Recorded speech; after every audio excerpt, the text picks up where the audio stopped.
1 p.m.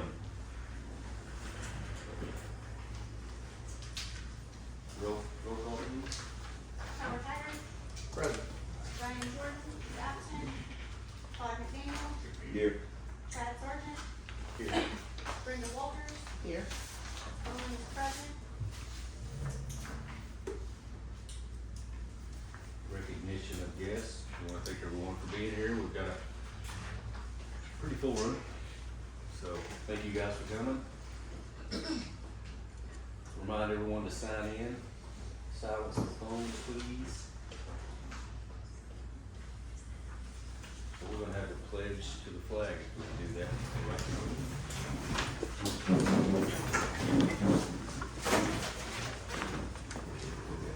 I pledge allegiance to the flag of the United States of America, to the republic for which it stands, one nation, under God, indivisible, with liberty and justice for all.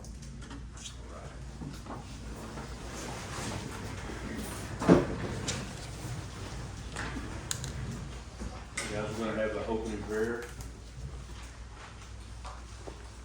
So you're welcome to bow your heads. Our Heavenly Father, we come together in gratitude for our Hochatown community, united in our shared commitment for progress. Guide us with wisdom, open minds, and respect for all. Our hearts, like many around the world, are praying for those lost in Kerbal, Texas. That may comfort and healing be with them, with the families and volunteers. Amen.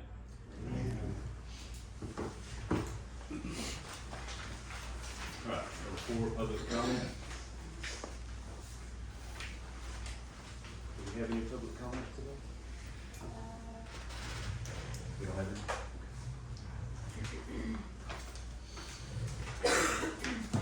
Number 7, consent docket. The following items are considered routine by the Board of Trustees and will be enacted with one motion. Discussion desired on any item, that item may be removed from the consent docket and considered separately. Does anyone have? We've got approval of June 4th, special minute, June 4th, regular minutes, and approval of payment of claims. I've looked over everything, I'm happy with it. You guys have any issues? Okay.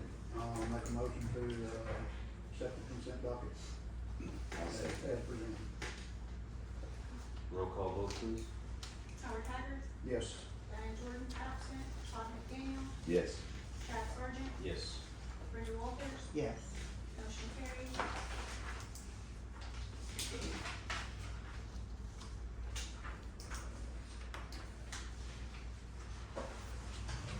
Treasurer's report.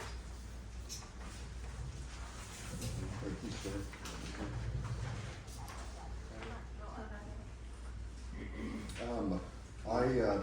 This is gonna be my last day as treasurer, my last meeting. I would like to read this letter. Please accept this letter as a formal notification that I'm resigning from my position as treasurer of the town of Hochatown effective July 9th, 25 at 5 p.m. It's been an honor to serve as the first elected and first appointed town treasurer of the great town of Hochatown. I would like to thank you, the board, and all the citizens of Hochatown for the opportunities and the experience I've gained through my time here as your treasurer. The support and guidance I have received from all of you is greatly appreciated. Following the growth of Hochatown, the position has become one wherein a full-time treasurer is needed. It is my belief that Julia Liotta has gained valuable experience during her time as the assistant town treasurer and is completely competent and capable of taking on the role of treasurer. I am committed to ensuring a smooth transition and will do my best to complete my current projects and assist in my replacement. Thank you.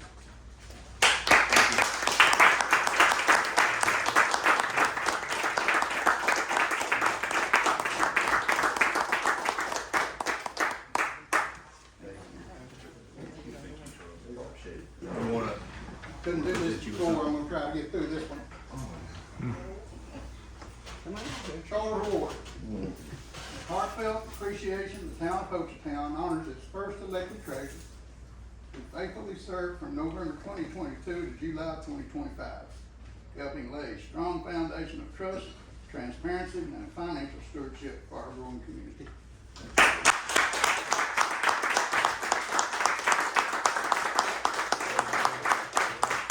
We've been through a lot together. Yes. We've been through a lot. I think, thank you. Thank you, Charles. You guys have been great friends and great people Maybe to we'll work with. We'll get one later. Oh, wait. Yeah. Charles, are you gonna stay for the full meeting though, since you just resigned? He said at 5 o'clock. He qualified at 5 Get a o'clock. quick picture of everybody, before Yeah. we finish, after we wrap up and then everybody goes. Okay, absolutely. Thank you. You bet. Thank you. Let's jump ahead to number 21, and go ahead and. Do you want the rest of this report? Why don't you go ahead and give us your report, Charles, please? Okay. So I missed last month, and I apologize for that. So I have the profit and loss statements for that month.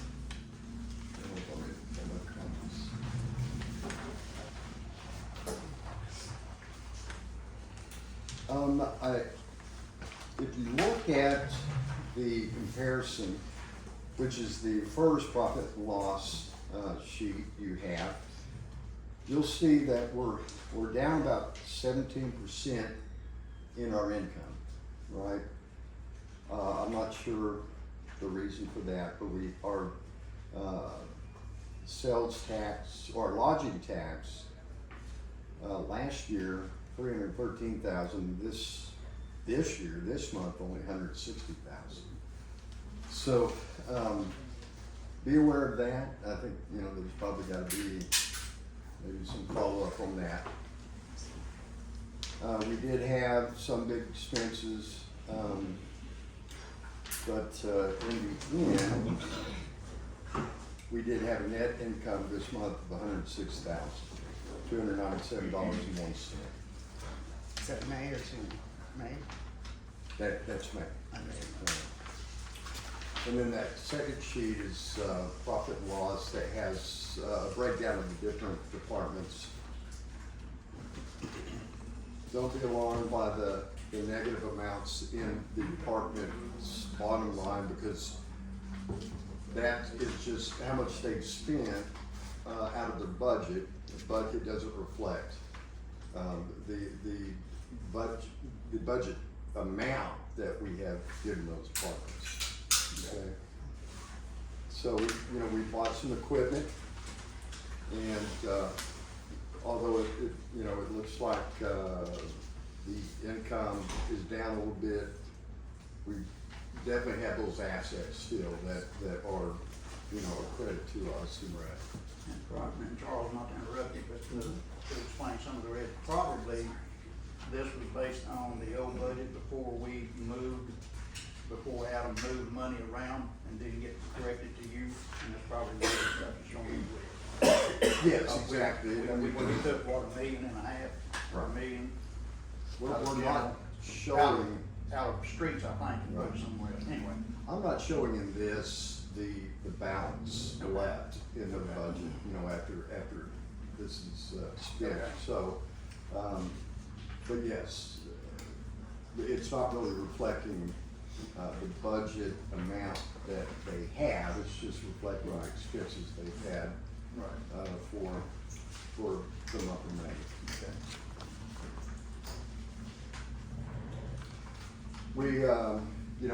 I used to try to do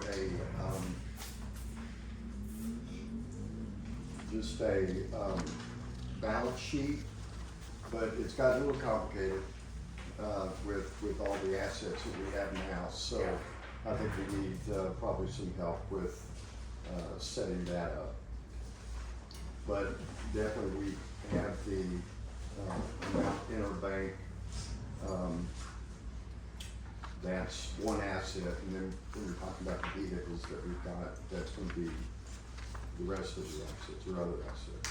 That's June's reports. This is June. So in June. Oh.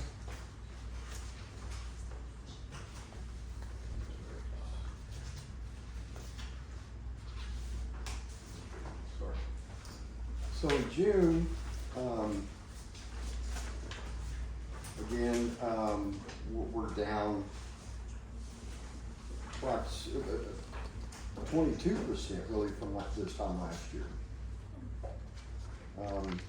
But if you'll notice, the sales tax too is down a little bit, so maybe it's just a little slower this year than it was last.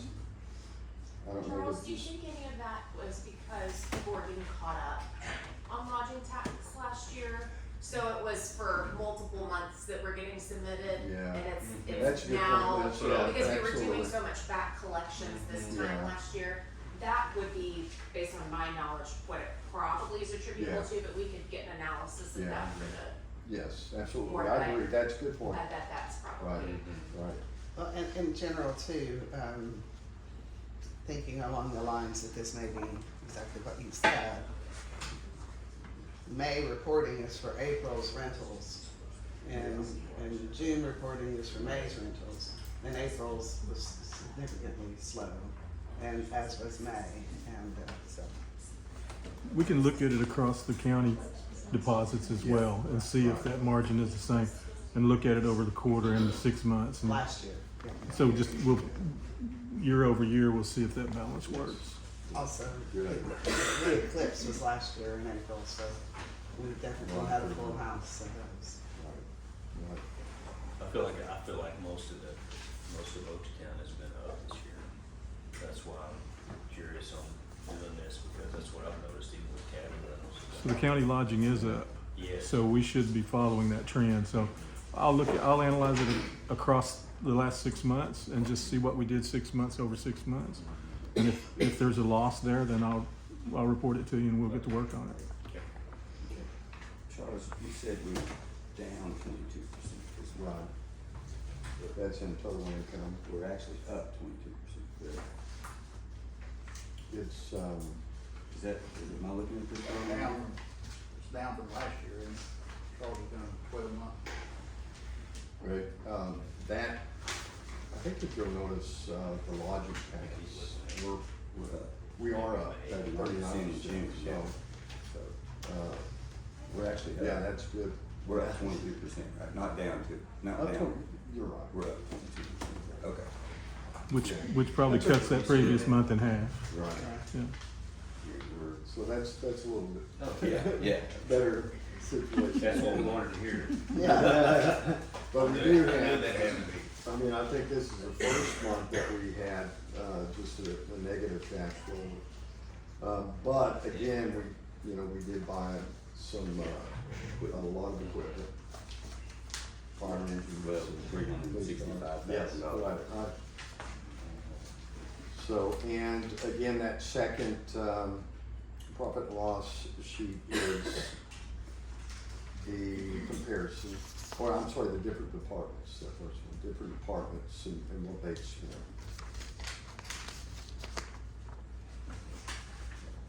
Okay. So that's all I've got. Thank you all very much again for letting me serve you guys. I've enjoyed it. I love this town.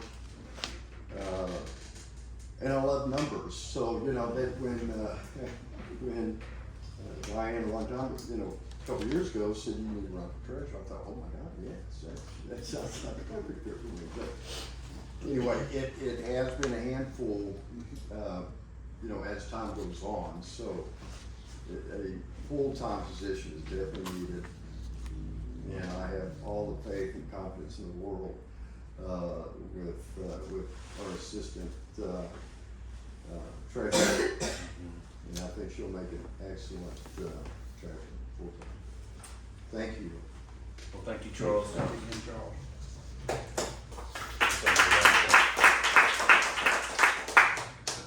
Make a motion to accept the treasurer's report. Treasurer's report. I'll second it. Roll call, please. Howard Haggard, Yes. Diane Jordan, Jordan's absent. Todd McDaniel. Yes. Chad Sargent. Yes. Brenda Walters. Yes. Motion carried.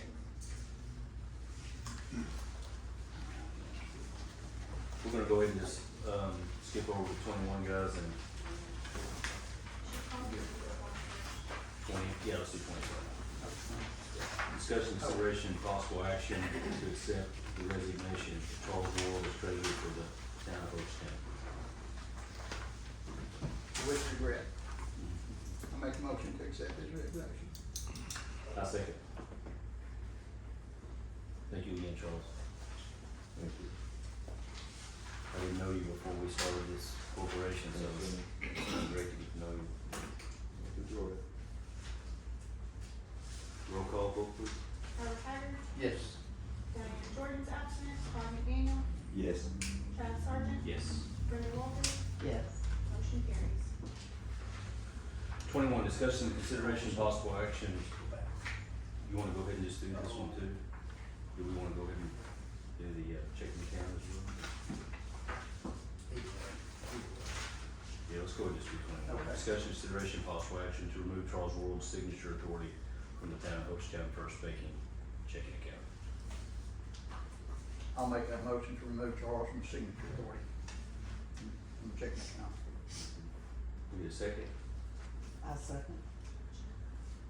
Roll call vote, please. Robert Haggard. Yes. Diane Jordan's absent. Todd McDaniel. Yes. Chad Sargent. Yes. Brenda Walters. Yes. Motion carries. Just FYI for everybody, that still leaves myself, Chad, and Judy on the checking authority. All right. Okay. So let's go to 10, town administrator's monthly report.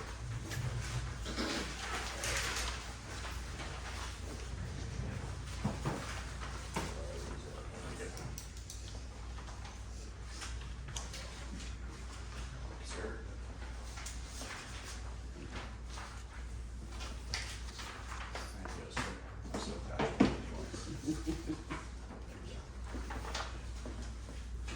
All right, so for starters, let's talk a little bit about roads.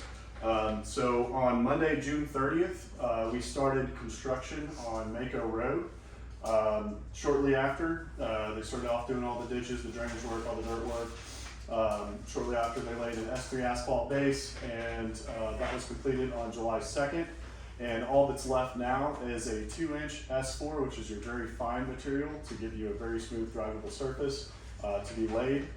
However, our inspectors a few days ago contacted me. Charles here, CJ's here to answer any questions in regards to this. He contacted me a few days ago that while our inspectors were on site, they did see an issue with some of the asphalt that was laid down. So they have contacted the contractors, and the contractors are replacing 400 linear feet of S4 base. So they're gonna take a little bit longer to complete. Charles, do you know by chance off the top of your head when to anticipate full completion?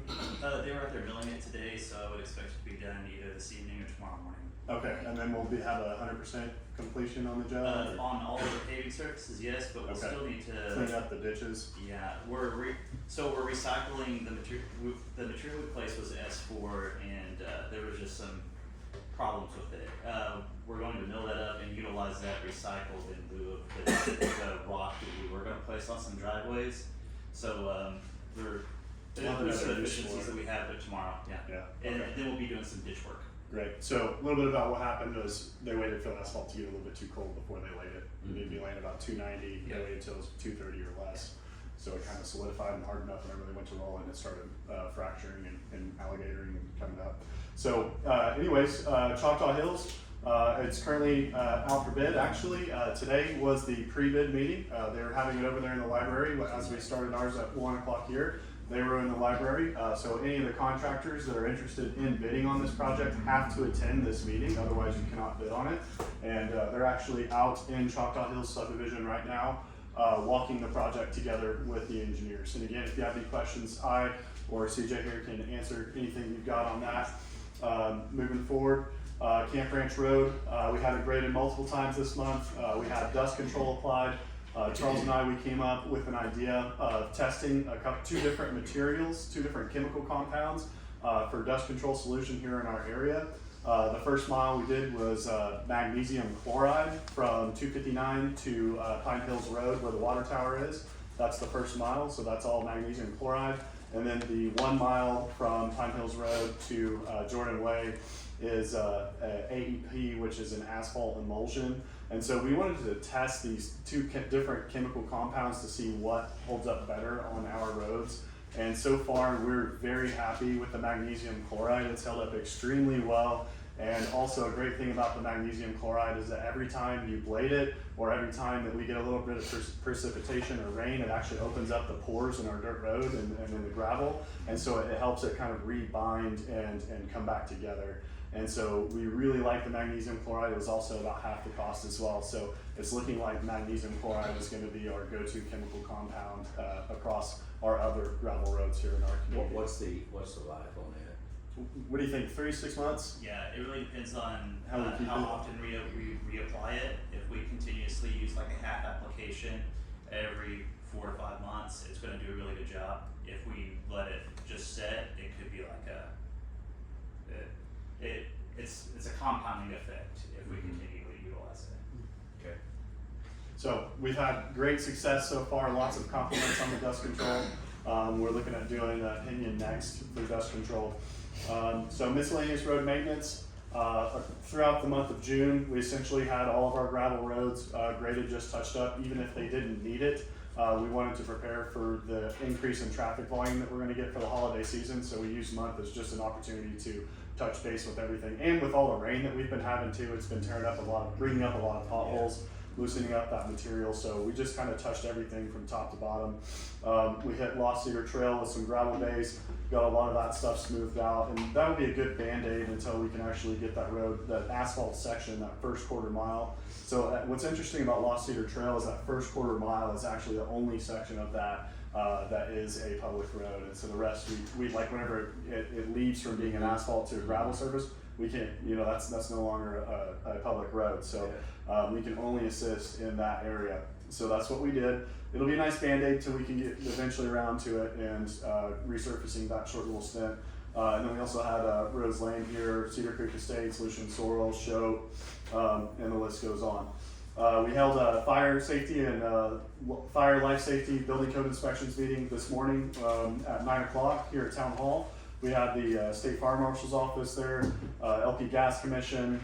We had multiple other propane, gas, LG contractors here in attendance. We had our building code inspectors, Okie Safety here, and then we also had some of our town staff here in attendance as well. So we're collectively building a plan to perform life safety inspections across all commercial facilities and all of our SCRs, and then also all of our food trucks from the fire incident that occurred just a few weeks ago. Here by the end of July, we will have all of our food truck sites inspected top to bottom. And then we'll begin our work on our STRs. But we still have to have a couple more meetings. I'd like to bring it to the board. We may have to do a special meeting at some point and talk it all out about where the costs may lie as we continue to develop this plan for our 3,200 short-term rental properties here in town. But this is something that needs to be done, and we can't afford to have any life safety issues here in our community. We're going to stay on top of it.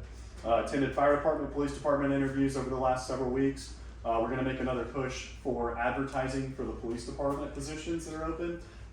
We want to continue to have more candidates. We had an abundance of candidates for the fire department. However, our police department, I think we had about 25 so far, but we need to have more police candidates to pick and choose from, and qualified candidates at that. So had a couple of meetings with developers discussing business development, met with our rural fire coordinator Luke Underwood and Chief Gilbert here to discuss the certification of our fire department. Met with Skip Copeland discussing several working projects, including the zip code, including site selection for the town. Met with Civic Plus in designing our website modules for contractor licensing. So what you'll do is you'll go to our town website, and then you will register as a contractor online through our website. You'll enter your CIB, which is your Construction Industries Board license number, and then you'll enter in your expiration date, so that way if they're operating on an expired CIB, it'll flag it, and then it'll trigger a requirement for them to renew it before they can proceed to actually do the work on that building permit. And then so building permits will also be online. I spoke on that module a few meetings ago. And then we're also preparing a business license module. So we'll have some more continued discussions about what that's going to look like. But on the back end, whenever our new website goes live, all of this stuff will come on all at the same time, and we'll have fully functional services. I also asked for a quote for the website. It's called See, Click, Fix. And what that is a resident or a visitor can go to the town's website, and they can pull up a map and they can report a complaint. So if there is a electrical box that is flooded and it's a potential safety hazard, or if there's potholes on a particular road, they can get on their phone, take a picture of it, tag it to the complaint, and then it actually drops a PIN coordinator to our department, and it sends it to us as a work order, and we can get out there where we've identified the problem and we can get out to resolve it. So it's really handy with keeping that communication with our public and allowing them to make the complaints with ease, instead of having to go through a bunch of process and wondering if we're going to get around to fixing it. So Is this a program they've used before, or is this? Your municipalities that are willing to chunk up the money for it, it'll be several $1,000s, but the municipalities that are willing to put out the money for it, you see a lot of great success and communication from your community, your residents, and your visitors. Okay. And it gives us eyes and ears in areas where we may not have traveled or visited recently, and so it kind of helps kind of with reporting on things like there could be a street sign missing or a stop sign's down. And so people can report that on the fly and make it super easy, and then we get it logged on file and we can go take action and fix it. That's great. Sounds great. So, anyways, attended several more various meetings, lots of phone calls discussing the Hochatown Fire Department. Prepared letter notices with Julie here for Rusty Blonde's rezone of 2 parcels, which will include public hearings at the next Planning Commission meeting. Again, met with Civic Plus to discuss the business license development. Reached out to the CFO of the Oklahoma Firefighters Pension System to help Chief Gilbert get enrolled and get all his paperwork sorted there. Does anyone have any questions for me? Yes. Okay. How are we looking on Civic Plus as far as potentially seeing is this gonna be a project that, are we gonna try to utilize their website Yes. live in the next, are we expecting this year? Or? Yeah, absolutely. Before the end of this year, I actually have a project kickoff meeting, because what they're doing right now is they're hard coding all of the design. So we approved the design a few meetings back, and they're hard coding all of that together to go live. And so I actually have a kickoff meeting with them this Friday morning. So Are we on track with them, Adam, as far as the the estimated time of, is this par for the course as far as with Civic? Well, I think a lot of that was just affirming the design. That's where the delay was. And so now that we've approved the design, everything just kind of folds now. You liking it, Skip? Okay. Yeah, it looks good. Fantastic. Okay. Thank you so much. Question. We've been talking about this for a long time, but I haven't had somebody put a date to it out there. Can we have an estimated date when we're gonna be online, doing building permits, doing inspections? Yeah, I can try to get that to you after Friday's meeting. I'll have a better sense. We've got construction going on up here on the highway, and I don't have a clue what it is, and I know it's in Cyber City. Yeah. Yeah, we'll get I've asked Jonathan and Chad, our building inspectors, to take a look at that property. Would like to have some type of confirmed date when we're gonna be online, ready for building permits. We are ready for building Go out there permits. and go out there and start enforcing. Yeah, so building permits, we're not taking through our website right now, but we are facilitating building permits and certificate of occupancies and certificate of compliances. So we have actually already processed. Here this morning, they said that you had already done 10 or 12 Yeah. inspections. Yeah, well, Building full inspection. build, yeah, full new constructions. Really? Yeah, yeah, they've done several. You can get to the building permits application through our website, but it's hosted on the third-party site, the one that's our Through contract. Okie Safety's website. So you go to our website, click building permits, run through it, click the button to file for a building permit, and then it pops you over to Okie Safety's. But the Civic Plus, through our official town website, that module is not on. That's the difference. So our building contractors, our plumbing, electricians, all of those, we're seeing bonds, we're seeing insurance, we're for seeing that online? So we don't have contractors' registrations yet, but we do have building permits and they are being inspected.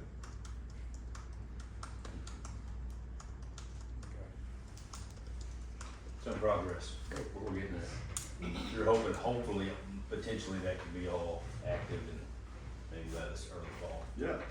Fantastic. That's good. All right, Adam, thank you so much. Great work.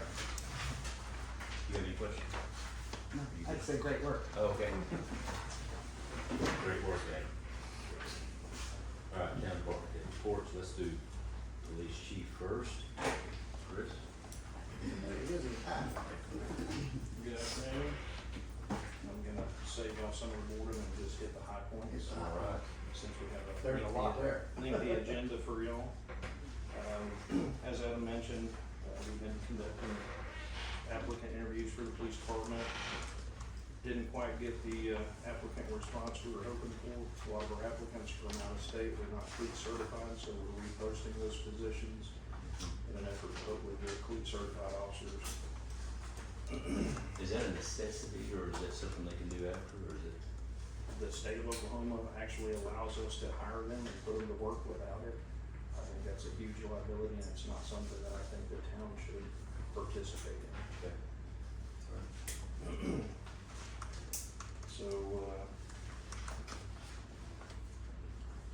the high points, we've got an update on our Tahoes. They're supposed to be going into installation this week. So hopefully in a week or 2 weeks, we'll have those back. I seen you out on them. Coordinated with GeoSafe to integrate the electronic ticket writer system and the OSBI with their Otis, which is the offender data information system, also provides us with a RMS and a report writing system, so the police department is officially online. Yeah. Yeah. If we can just get some officers, we're doing really well.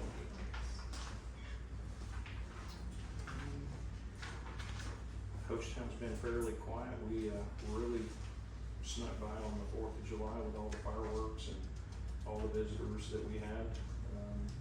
We had a few minor fireworks calls, but we didn't have any major calls. We did assist state parks on some pretty serious calls. Tribal police, OHP, and the sheriff's office. Other than that, we did a lot of routine patrolling, trying to curtail a lot of fireworks and violations. I did make contact with some individuals that were in violation of our code for shooting off fireworks. Resulted in the seizure of some marijuana. Other items. That this weekend or?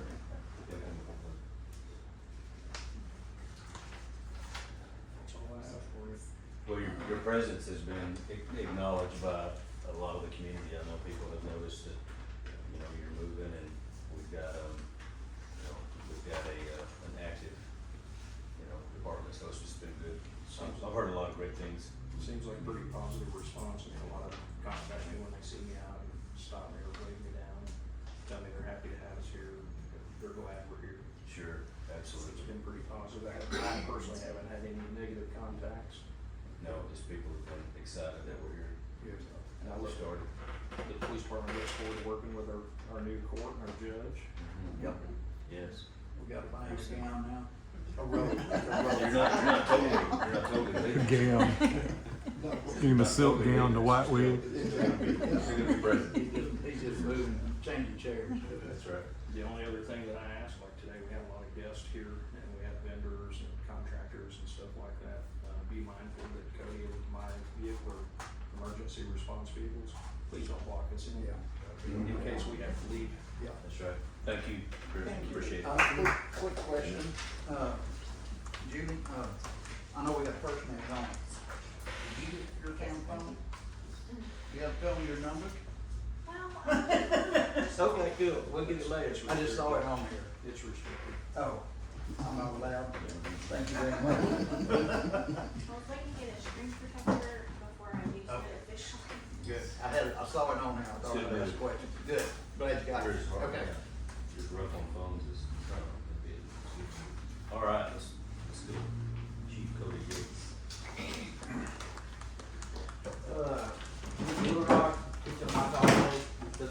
anything on it, they told us a couple months, and as soon as we get it, now they tell us 2 weeks. So, as soon as they get done with Chief's Tahoes, and we go pick them up, we'll take my Tahoe and leave it there. I'll just drive one of his trucks and make my it's done. I went with Chief to go get both his trucks. I've been taking the engine out every couple of days and pumping it, driving it, making sure everything's still working good on it. I think we officially paid for it now. We had it for a couple of weeks, they supposed to drive it for a couple of weeks, so, but everything works great. The brush truck is completely in service, everything we need is on there. So if somebody, if we have any wildland calls or if somebody needs us, we're capable to go anything. Got an inventory list on Excel of everything that we bought for the fire department, with serial numbers and everything. The radio guys coming July 18th, put radios in both trucks. Hopefully my Tahoe will be put in when we take it up there. And I've got a list of equipment still needed on the agenda later on. We got a lawnmower at the fire station. I've been mowing and cleaning up down there. I did meet with a contractor. I talked with Kelly about getting rid of all those white rocks in the circle drive where all the trees are growing up, about cleaning all that stuff up.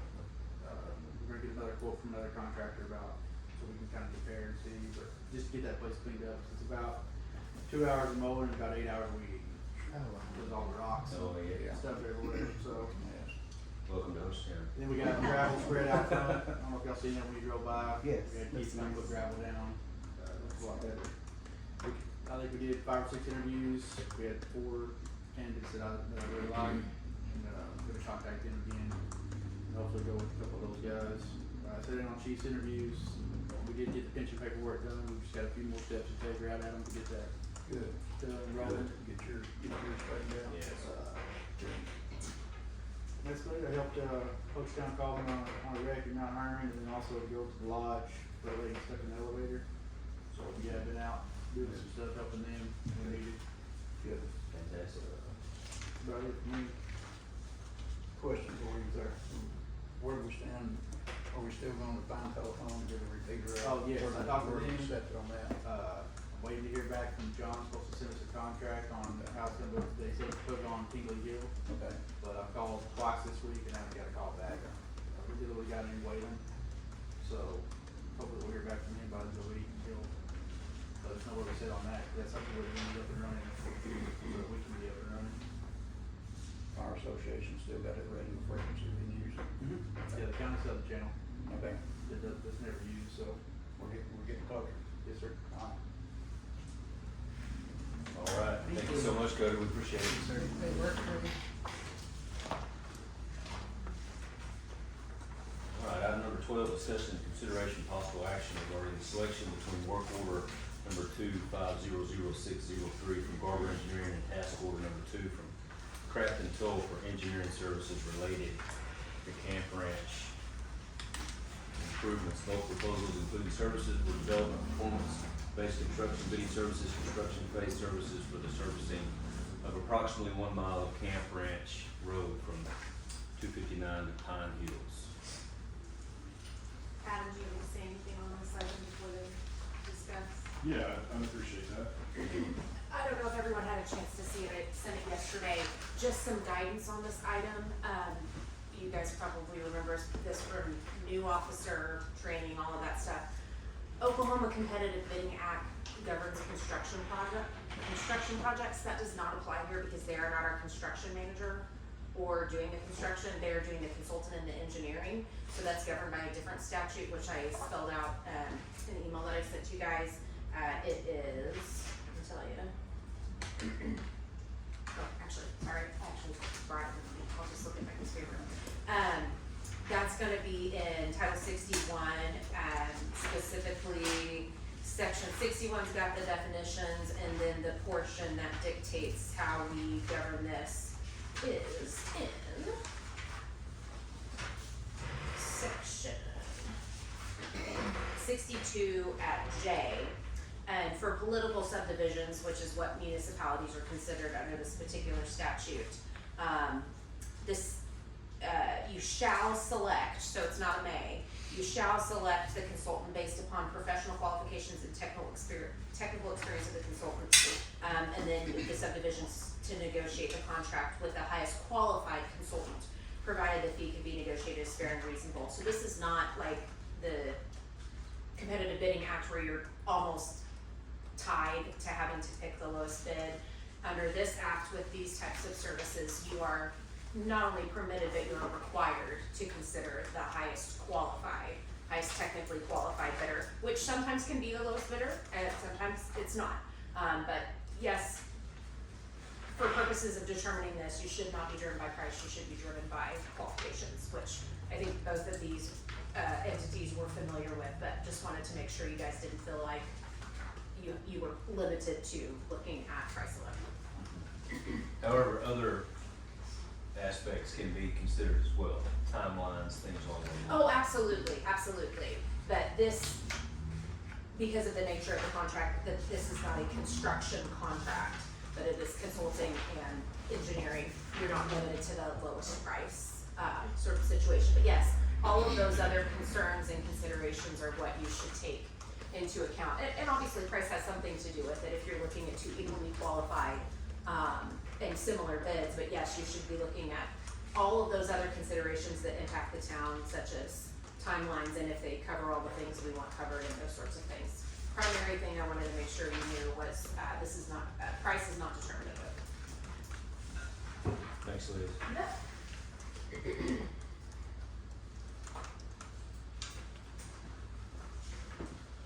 Well, we've got two companies that are both merited and do great work. You know, we've done our due diligent homework on them. We've seen Crafton Utilities work just in the last couple of days. I believe Charles gave them a 2 thumbs up on the quality of the road, except for, you know, just a hiccup at the end, but it looks like it's not. Mm-hmm. Yes, so, I think it's really just a question of how fast do we want to get this done, you know, and so if we look at, Adam, could you enlighten us a little bit on Garver's position? Yeah, so, really wanted to give Garver an opportunity to step back in and help us take care of some of our roads here in this community and build that relationship up. But after some extraneous discussions, multiple phone calls and conference calls, their proposal, as you'll see that's in your attachments here, if you add up your dates here from the beginning of the design phase to the notice to procedure, notice to proceed at the end of the bid award, it's about 154 days. And if you add up Crafton Toll's timeframe, it's approximately 44 days. And so there's a significant difference in the operations and their timeframe. And it's really dependent upon how quickly this board wants to take action. These are relatively going to be very similar in quality. These are professional design firms that do this for very large contracts. They do this on the regular. They put out very high quality, both of them. And I have tried to communicate and request with Garver to reduce some of that time frame down to see if there's any way we could cut into the preliminary design phase, or if we could cut into the final design phase and reduce, the month at a time approach. And the response was that was not able to occur. And so that leaves us with 154 days to send a notice to begin construction versus 44 days. Where's Crafton's timeline? I don't What see. page is that on? I didn't find it. Well, Right. it is, Right go, at the end of Garver. right at the end of It's right there. Garver, Yeah, I see it. go to task order 2. Yeah, front page and So there's very time. bottom. So it's a lot more expeditious for sure. If we're gonna get it done faster. Found it. Sorry. Am I reading this right? Crafton Toll came back with 48,650 and Garver came back at 163. Am I reading? Yes, that's. No, that's great. No, you're reading it right. So Crafton Toll is who did our design work for the Mako Road. That's correct. And we were pleased, and they've done other work for us. And we've been pleased with their work. Up to this point, yes. And It's been great. CJ's been pleased with the design and engineering as well. So I would make a motion that we, Well, before we do that, I wanna ask a question. In Garver, they've got preliminary design. I don't see Crafton for a design, do we have the spec, what specs are we using here? Both of these bids based on the same specs? So this would be for him to draw those specs, Yeah, that design work. yeah, that's what. And Garber hasn't either. Right, That's correct. they just give them dollar amount, so that's all. But, so if you take a look at the scheduled time frame on the task order number 2 from Craft and Toll, towards, the bottom quarter of the page, it says notice to proceed 7/9/25. So that's presuming you approved that task order today. So we would send in the notice to proceed today, and then the plan deliverable, so the completion of his design work would be on the 28th. And then the bid process would begin on July 30th. So is, you feel like the situation with Garber is, they're just, overwhelmed with work at this point, or I mean, cause it seems to me that, I think Garver's a wonderful company. Yeah, I they think are. they're a wonderful engineering firm. I just wish that we could have reduced some more on the timeframe a little bit. But and I think would they're love just, to I do think it. they have a lot of projects going, and you just, you have to. We've got $836,000 work order with them now, for wastewater line, so. Yeah. Yeah, they're a great company for sure. They just seem to have their notice to proceed is, everything just takes longer. Are these just estimates at the end of this? I've Yeah, got- so at the I've got end- Camp Ranch Road 5-inch, 6-inch, and Yeah. 8-inch. Yeah, so that's, I asked Jeffrey to just prepare a real general, 100,000 foot view, rough cost estimate for different lays of asphalt. And so you have your variable on inches and depth. You have all the way up to an 8-inch, 5, 6, and 8. So Adam, I know you've done some homework, and we discussed this not long ago. So the benefits, maybe Charles can enlighten us on this, the benefits of us going from a 5-inch to a 6 or 8, are we looking at years of a longer life of that road, or is it more of just a short-term, benefit based upon what traffic's gonna be running up down that road? Because we do know that we're gonna have a multitude of traffic. Yeah, I'll let Charles, the professional, weigh in on the technicalities of this. Yeah, so that depth is gonna lengthen the life of the pavement. What we're considering and what we're having to think about with Camp Ranch is that we really don't have a crystal ball when it comes to like how that area is gonna develop. It could develop many different ways from this point, and especially if you network in those roads, you're talking about some very serious ADT travel on that. And so right now, the way it is traveled, you can get away with a 5-inch pavement, but as that gets tied into something else and you have traffic going to the west to get out of town or to get somewhere else, that can shorten the life of the pavement.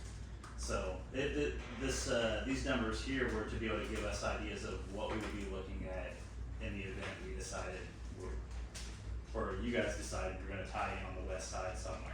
At least now there's a way to plan around that. Yeah, and today we don't have to make the decision on the depth of the asphalt. These are just to give you some variables to understand and work with as we continue to move forward with this project. And also to be considered, the reason why we did 3 varying cost estimates here on that depth again is that once we pave this section of the roadway, this first mile of Camp Ranch, it will help stimulate some growth back there in some of those subdivisions that haven't been built on. And so we have to consider that heavy construction traffic that'll be going in and out. For sure. Now, one thing that I wanted to point out. Number one, yes, we're gonna do Camp Ranch Road. Tell me, give me the advantage, give me a lifespan for 5 inches versus 8 inches of asphalt versus 6 inches of concrete. And I would like to see a cost estimate of 6 inches of concrete. If we're gonna consider 8 inches of asphalt, let's look at 6 inches of concrete, or tell me which one is better. Okay. Yeah, that would be for the design engineer to provide us with. That's why Jeffrey provided these tables.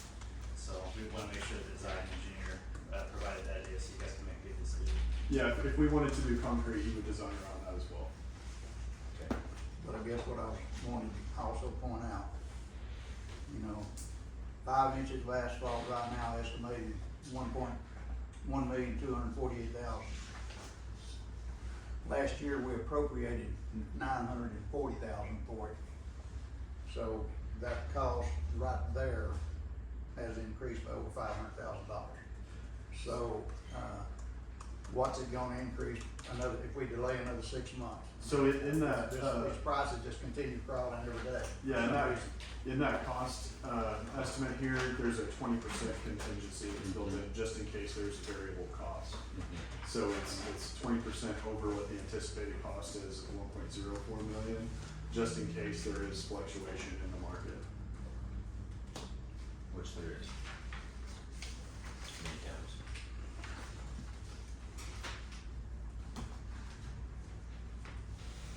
Okay, I'm done, Rick. Your turn. I would make a motion that we accept the, contract to work with, Craft and Toll and Associates for the design of hard surfacing Camp Ranch Road for 1 mile, is that right? That's good, that's the first one. Motion made by Brenda, we get a second. I'll second it. Roll call vote. Howard Haggard, Yes. Diane Jordan's absent, Todd McDaniel, Yes. Chad Sargent, Yes. Brenda Walters, Yes. motion carries. Item 13, discussion, consideration, and possible action to approve benchmark engineering task order number 2 for roadway maintenance coordination services at a cost not to exceed $18,794.80. This agreement includes contractor communication, cost estimate, estimating, construction inspection, reporting assistance to the town administrator, and will be reassessed in September of 25 to determine continued need. So a little bit about this one is, Charles and I had developed this task order after working together on the Mako Road project. We've had a lot of time together, and we've driven the roads multiple times, all around Hochatown together, and I've asked for his assistance and his thoughts, on a couple of these projects. And so we created this task order as a way for him to sort of perform kind of like a public works director. And so he would assist in organizing these projects, assist in recommending some of the maintenance procedures on these contracts, or on these projects, and also showing up on site and working with the contractors. And would you like to kind of mention any of the other services that I may have missed? Yeah, so, just generally, whenever you place material out on a roadway, it's really easy as the person actually performing the job just to kind of try and get the material out of your truck and onto the road. And there's not really a lot of care taken into, did I get this specific number of gallons per square yard within this area? Because some areas will be hit heavy, some areas will be hit light. And so we're trying to make sure that those are reduced and mitigated as much as possible, to where we're trying to get a good material out on the road throughout the course of the work, and not just try to get material out of the truck onto the road. Does that kind of make sense? Mm-hmm. So our efforts would be ensuring that we're able to get somebody out here to do the work, and then also making sure that it gets placed properly and not just poured out the truck. You're almost playing a general contractor role where you're actually Yeah. just overseeing, Mm-hmm. yeah, some of this work and making sure it's, and these companies are used to this, correct? I mean, they're used to having oversight, just. I think a lot of times they're really not used to that, and that is part of the problem, is you call them out to come and do something, and they're thinking they're gonna be able to go get out there and do a fast and done with it, but really they need somebody saying, you should have this many gallons out at this time, you should have this gallons out at this time. Not rush it and just be done with it, so. We're trying to change that nature of the way the contractors are working on the roads here, not just getting in, dumping whatever it is that they want, so. Well, it would be my common sense understanding that if it's not applied properly, then it's not going to last as long as we would expect and such. And so if the drainage isn't corrected before the product is put on the road, then the next big rain, that work is already have to be redone, so. Yes, I think it's absolutely important that we do this for sure. Just gonna entertain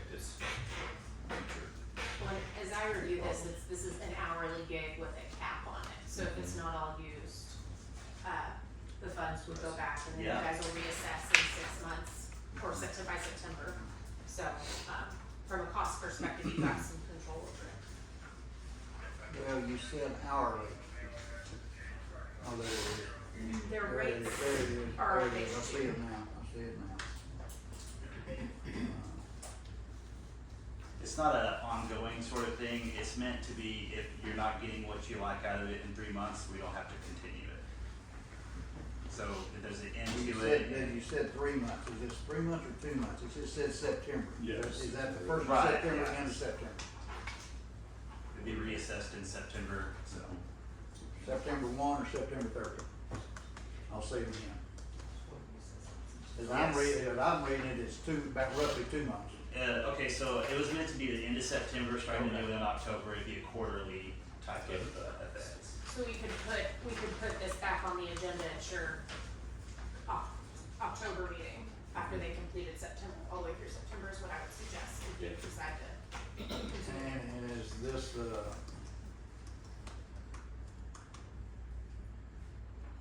how do I say it? I see no particular projects, I see no particular streets or roads identified. So this is just gonna drive around and if you think it needs, you're gonna give him a work order to go analyze it.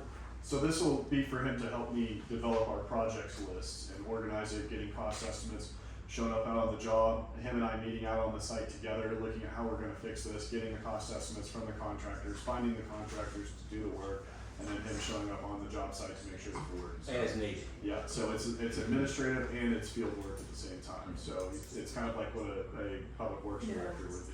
Yeah, Sure. it's Also, But you have a cap on your expenditure. exactly like a public works director. Yes.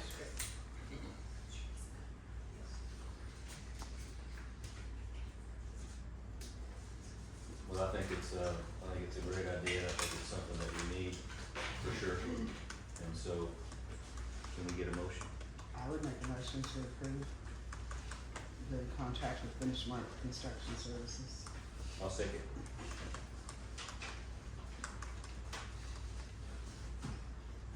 Get a roll call vote, please. Howard Haggard, Yes.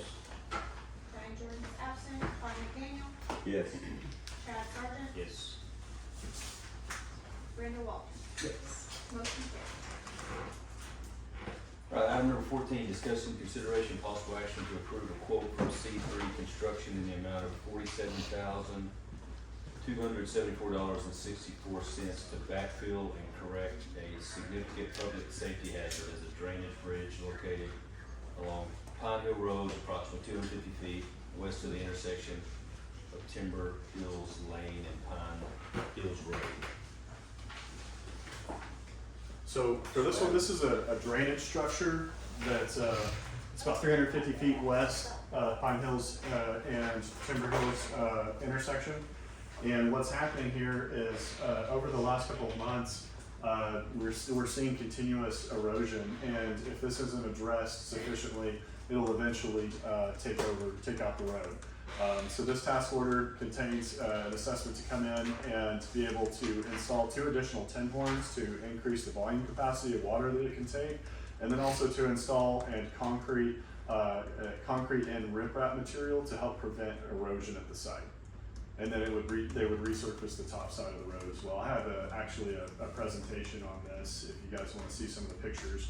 I have pictures from June 3rd of last month, and then I have pictures from yesterday during the rainfall, and you can see the amount of erosion just in that 1 month time frame alone that's occurred on the roadway. If you I want. mean, how long have we, this is something you've worked on for some time now? Yeah, a couple of months, and I've worked with Charles in getting our cost estimate and discussing what we're going to do to address the situation. You guys wanna look at where you are? This has got, I call it a half dome covered in it now with 2 36s on either side of it. Are we adding 2 more 36s? This says 80 foot of corrugated polyethylene pipe. Are we adding 2 more for Yes. a total of 4 36s? Explain to me and tell me exactly the size of riprap. Sure. Yeah, It's a limestone, generally, and they'll bust out of the quarry. And if it's a 12-inch riprap, you'll have something between, you'll have, rock sizes of 14, 12, 10, and 8. And those rocks are supposed to lock into each other on slope to make it to where whenever water hits it, the rock doesn't become buoyant. And so, in order to utilize it on this kind of application, so that we don't have any kind of turbulence under those rocks, because you have creek going right into that road. So when you use the word grout, is that? That's the Grout, concrete. like shower grout, or is that not? That's concrete. So it's, think in terms of like tile done on a massive scale, like we're gonna put in the big rock, and then we're gonna put concrete in between those to lock those rocks into place. And it'll still have kind of like a rustic look out there, and not be perfect, shiny, slope concrete. I mean, on a scale of 1 to 10 on this ad, as far as being a public hazard, it's pretty high. Yeah, I would consider it Especially when the weather gets adverse. at about a 7, at about a 7 out of 10. And this has been this way for some time now, I think. Well, it was repaired, so The initial we bridge was- recently, it was repaired in June of last year, so this was one of the roads that we acquired the easements to maintain. And so it was repaired by a private individual last year, and it's already starting, I mean, it wasn't repaired correctly, it wasn't done correctly, they didn't put the erosion control on there, and so naturally it started eating away at the roadside. You feel like, Charles, that this will sustain for some time? It'll definitely do better than the 1.5-inch size rock that was on it before. What's happening in that threshold of where this, I guess the water's coming in? Is it just a low spot that comes down? Cause I went down there, we went down there a while back. It's just Yeah. been a while. Yeah, so because it can't sustain the volume of water that happens there during a significant rainfall event, it pulls up, and so as it started to swirl around that half train car and those tin worms that are there, it starts to kind of swish around a little bit, kind of like a whirlpool effect, because it's slapping up against the side of that roadway, and it's starting to move around, and it's all that water, so it's real heavy. And so it creates like that vortex, and so it starts to wash away all those small rocks, and it starts to feed it through underneath, and so it's just feeding against that roadway, because that water can't escape, and there's no erosion control to keep On it the in downhill place. side of that culvert bridge, whatever you wanna call it, it looks like washed gravel down there, so. you Yeah. know, It's definitely washing. It's getting pretty rough, and I've got some pictures on there that I is it not working? Did you just made a statement, have we got easements, Is the issue that. rights to go fix those roads? On or this- fix on that this road? road. On that one we did. Yes, sir. Okay, that was one Yeah, of I my- double checked that. That was one of my questions. Yeah, that I was think that's it. the reason, we had an emergency $10,000 road repair a year ago that we never did do because we still didn't have permits. Yeah, we weren't able to touch it last year. So actually, do you want to see it on the TV screen? If you don't mind. Okay, yeah. Just like look at it. Here, And, here, hold this, I'll grab the.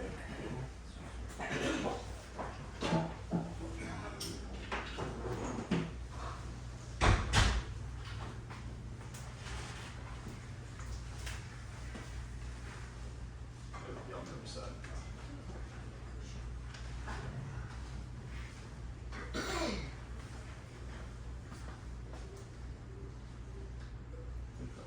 There we go. All right, we'll wait for Chad to get back. Oh, we can go ahead and progress. We can go back to this slide. So let's just go ahead and move. So there's the project location. Here's another location screenshot, kind of showing you where it is. It's back there off of Pine Hills Road. So here we are at Town Hall. You take Poplar down to Willow Bend to Pine Hills, and then you're right there across that creek. So take it to the next one, please, Julie. There's a closer look at the project location. Here's the intersection of Timber Hills Lane, about 350 feet to the west. Let's take it to the next one and we'll see the actual pictures. Okay, so this is from June 3rd, so just last month. You can start to see significant exposure on the train cart here. And then so I actually labeled, because they look very similar, so I labeled each side. So you're looking at B here and B's back over there. There's A on that side. We'll take it to the next one, we'll see July. So this was yesterday. This is what's continuing to happen. So you're seeing much more of this erosion starting to happen. You're seeing all the potholing up on the road. So over time, this is just gonna continue, that's all I've got, it's just gonna continue, just go back to that last slide. Go back to the potholes. If you don't mind, Shoot please. the last slide. And Yeah, there that's you good. go. And that's just at the culvert. If you go back to the mountain, 250, 300 foot either side of that, I would love for this board to take a field trip to go walk that road and see how bad it is. If you haven't driven The it, potholes you are- may already know. Potholes are horrible. It's best. Now that we have permission to fix those roads, Yeah. I would like to see you and him make that road a priority. If we're gonna fix this, we need to go to the west, to the east of that. Right, to get to Willow Bend. And get those culverts with everything fixed up there so this stuff stops. So this is a part of an ongoing roads Okay. maintenance list that we've got. So this is the Get this beginning. fixed first And and then, then the road. yeah, this is like laying the base, and then we'll come through and we'll make sure that all the surfacing is taken care of and the rest of the drainage. Cause we actually have 2 other cost estimates that we're working to get from Willow Bend to Pine Hills Road, and then a little bit of Pine Hills Road to this intersection here.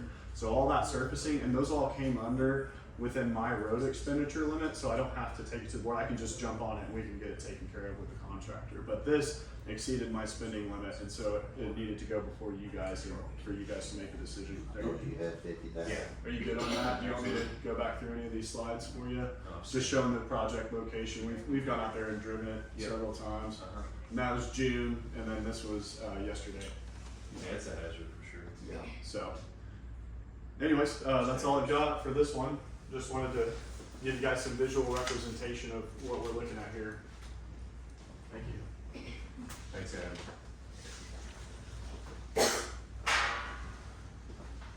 I guess we've used C3 construction before. We have not done work with C3 yet. This is something you're recommending, Charles? Yeah, we've done work with them before, just generally across projects with the DOT. And, Where are they based out of? they're based out of Beta. Okay.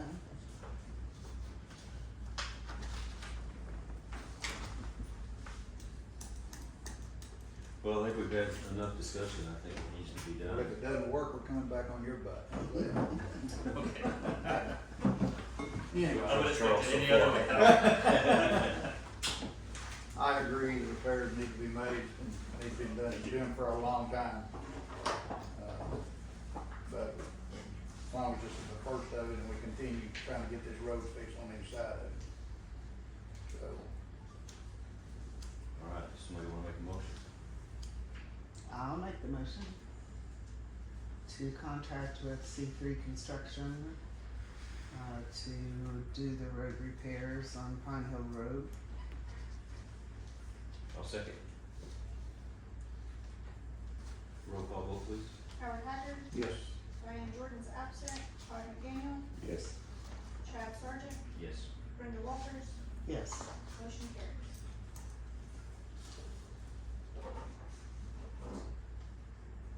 Adam, 15, are we still moving?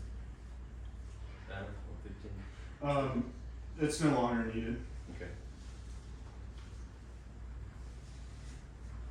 So we can, just. Take no action. Take no action Don't on need roll call 15. vote. Yeah, no action.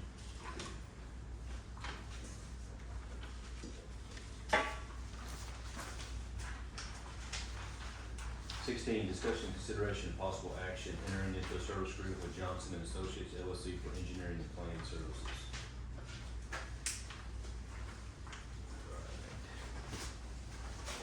Adam, you wanna fill us in a little bit on? Yeah, so a little bit about Johnson and Associates is, we drew up this task order to kind of step in as a community development director type situation where they can help by providing us with their American AICP certified planners, so that's the American Institute of Certified Planning. These people are highly educated and highly experienced city and urban planners. And so whenever we have anything that is like a rezone situation, or we have a lot split, or we have a subdivision plat that's being introduced to be constructed here in our community, we can send it off to them and get their review and assessment and help us troubleshoot on an on-call basis. So this doesn't mean every single project that we get, we send it to them, but only whenever it is, it requires extraneous detail or a significant, an eye from a planner or an eye from an engineer to take a look at in some aspect, and then they'll charge us on an hourly basis and provide us, with their assessment. So how do they explain this, how do they differentiate from, rural? This is, strictly for urban planning. Just for urban planning? Yeah. Okay. Cause I see that they do it. They do have engineers as a backup to take a look at certain things on a plat if necessary. Okay.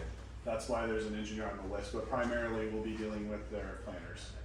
Have you worked with them before? We're working with them right now, with our comprehensive plan. They're a part of a subcontractor working, through TSW. And I know, multiple other communities, like the city of Yukon, for example, uses them even though they have a full-fledged community development department. They still send things off to get an assessment done from J&A. And also it kind of helps to get a third-party neutral view out of things.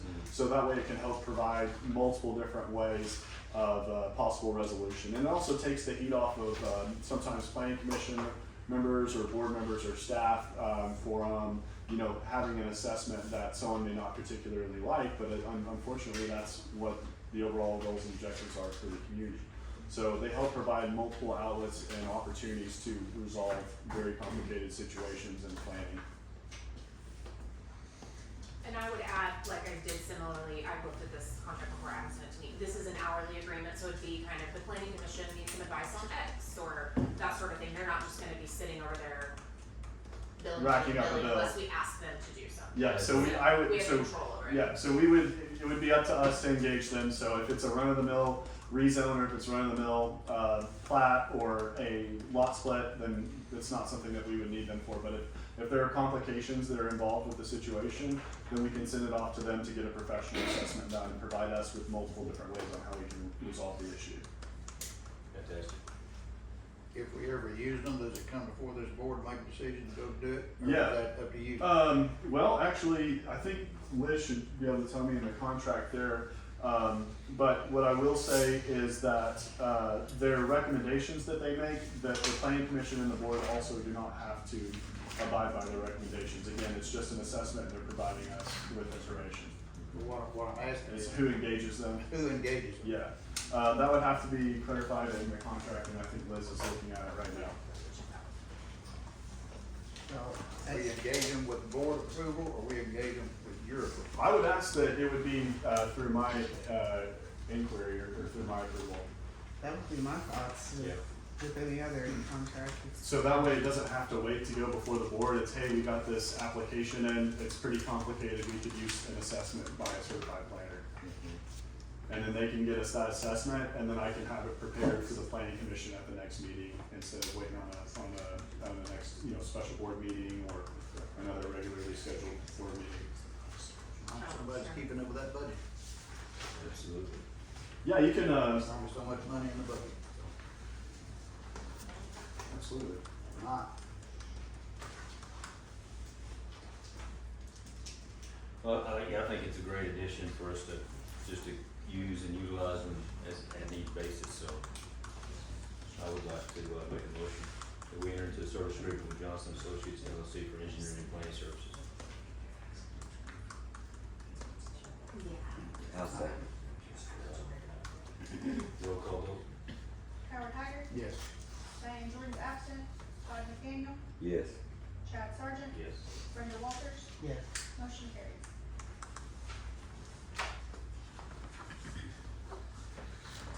Now, 17 has been an issue that we haven't heard much from the time that we started hearing a lot about wild hog issues in the in our limits and town limits, and I haven't heard much lately, but we did have a really systemic problem there back in probably late spring, early summer. Did anybody in the room have any wild hog issues at their property? Okay. We've actually had a couple calls at town hall. Have you? Okay, yeah, so I mean, we have bad in Choctaw Hills. They were and- here at town hall? No. Get Calls. We have calls.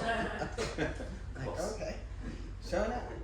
So I think the approach is is an interesting approach for me. I mean, I've done a lot of thought and a lot of homework on, you know, this problem and the removal service, option and objective of trying to remove a major epidemic in the southeast Oklahoma region of Oklahoma. So these hogs there's many, you know, just slews of them in various places. And can you make an impact on them by removing them? I mean, that's why I want to get y'all's thoughts on it, because to me, I wanted to see what Adam, kind of what you had, what you think about it, because I'm just curious if we're going to be able to make an impact if we start this process.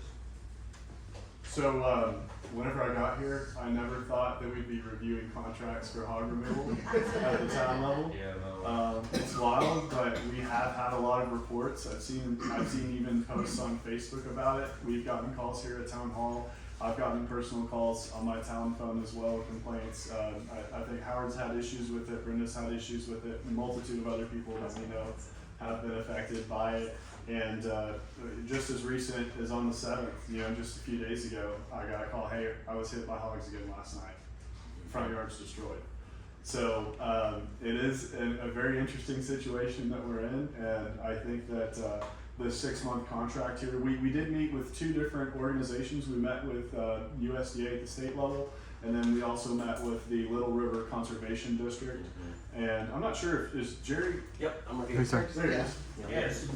Oh, wow. We've Yeah. talked So, a few times. so here's the professional. How He's- about that? He's going to talk a little bit about the positive impact that they may be able to achieve, because the USDA at the state level was only able to give us a 12-month contract, and I know that we didn't want to get that deep into it. We just want to see, test this out, see if this is going to make a positive impact for us with a 6-month contract.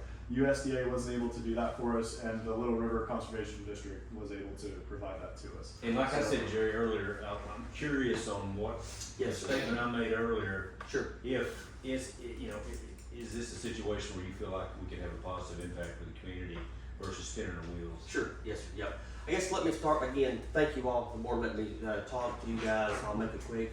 I guess my role is, and I know we've talked to her on the phone a few times, kind of figured out, Little River Conservation District, we're a state government entity, so I mean, I'm not just coming as an individual type deal. Of course, we're licensed, bonded, $2 million, that's, you know, everybody always asks that as well. To answer your question, we've been doing this since 2021 when we started trapping hogs as a conservation district. We have 2 traps right now and the 3rd one on the way. That tells you, and I stay in McCurtain County, because we as Little River we are in McCurtain County, but I got a call 3 years ago at Western Farmers Electric over at Fort Towson, same situation you're in right now. And they are running us over. They're trying to run over our guys coming in the morning. I mean, literally, it's, what do we gotta do? It's a liability. The first thing they said to me, Western, this is a liability, and it's cheaper for us to pay to euthanize hogs than to pay somebody for damages to property or damages to a person. That's the way I look at it. Yeah. And I said, yeah, that's true. Anyways, so we do yearly contracts there, for example. And there what we do at Western.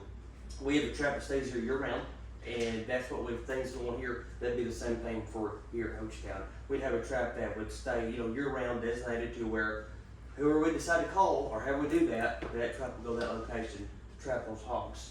Now here's the kicker, because you're thinking, go up there and trap all the hogs, and we trap every day. Well, that don't work that way. As you know, hogs come through in groves at times. You might see them come through a place and plow a spot, be there for 3 days and be gone for 3 weeks. At Western, we've caught 40 hogs at 40 head at one time, and I didn't hear from nobody for 2 months, and then all of a sudden they hit again. That's just kind of the way that the hogs, like I said, the hogs work, you know. KTC is a prime example. If you guys noticed the front lawn this year after the HBoT, Yes. Yeah. we do that. They were going through there and literally coming through by the kids. And then Shelly Ebert said, get out here now. And it had to be during spring break, which I like. Less people out there, you know. And same deal, we caught 42 head out there. Took 3 days, took 3 nights. And everything's on my phone. I do and I can show you videos. Like I know I've sent you some videos, pictures. Yeah, everything's euthanized. We do nothing leaves going somewhere else or anything. That's the best hog to euthanize hog is what I like to say. Yeah. You know, so anyway, if that answers some of your question, it's one of those deals that I know we sign a contract, we go trapping hogs, and all of a sudden we don't see nothing, and then all of a sudden they're gonna hit. When they hit, no, that's the $1 million question. You know, I know up in this country compared to, I grew up in the river bottoms, it's flat. So up here, we've gotta figure our traps out, how to set them, how to get our equipment in, you know, in those areas safely, cause it's me doing it all by myself, so. Yes, sir. Do you have to get, how does it work, Jerry? Do you get property approval, or do you have to get individuals that you go in and kind of assess an area and say, okay, this is where we're gonna set up? On like just data, like right now, Yeah. yes, sir. So pretty much the same deal like you guys are getting the calls. At this point, they're going to just show up. So I'll go out there, I'll put my eyes on it, kind of get a game plan, and then sometimes we'll pre-bait with just corn, and then sometimes we'll either pre-bait or we'll get a trap in. It depends on where. If I got another trap, I'll say, hey, I'm being honest with you, I'm still trapping over here at Adam's house. I think my hogs are about done there by watching my cameras at night. So when I'm done at Adam's, and I'm gonna head over to your place. Is how we do it right now. And then of course they give me permission, whatever we need, but heck time they just say, here's the gate code or whatever, just get here, you know, at that point. Cause they're damaging front yards. You know, we catch them in downtown Idaho before. I mean, and that's the thing, you would never thought they're coming into the city, say the cities more, or your little small towns and communities, but they're coming, you know, and they're getting braver, is what I like to say too. Even out, matter of fact, a lady right over here behind the saloon, call, I don't know how she got my number. She's lived down in Shreveport area, but she has a cabin. Yeah. And she sent me pictures there. They were right up in the front yard during the day. I'm like, well, they're brave, you know. And so. No, do you ever see cases where they're aggressive at all or not? Oh yeah. Very. I mean, you talking about because. Yeah, because we have tourists that walk up down, you know, Halibut Bay, in our neighborhood on occasion. That's what In the scares late evenings and stuff, you know, and I've always wondered if they get aggressive or not. especially the sows. If they got little babies, when those little babies are cute, when they're baby pigs, and when they're really, really small, a lot of times they won't run. They don't run off yet, you know. But when they go that squealing, as you guys know, a baby pig where's mama's coming. That's what scares me. I say scares me, you know, as you guys is we don't want a bad name up here, or hey, don't go up there, they got wild hogs and it hurt such and such, or you know, things like that, to where even with big boar hogs, you will do the same as well. I've had little babies that I've tried to get in the trailer because we transport them out in a trailer from our traps. I've had to jump over in there after my big hogs are up in the trap just because they're so small, and you lean down to grab, you know, just the back leg of the little one and sit down there just hitting your feet like that.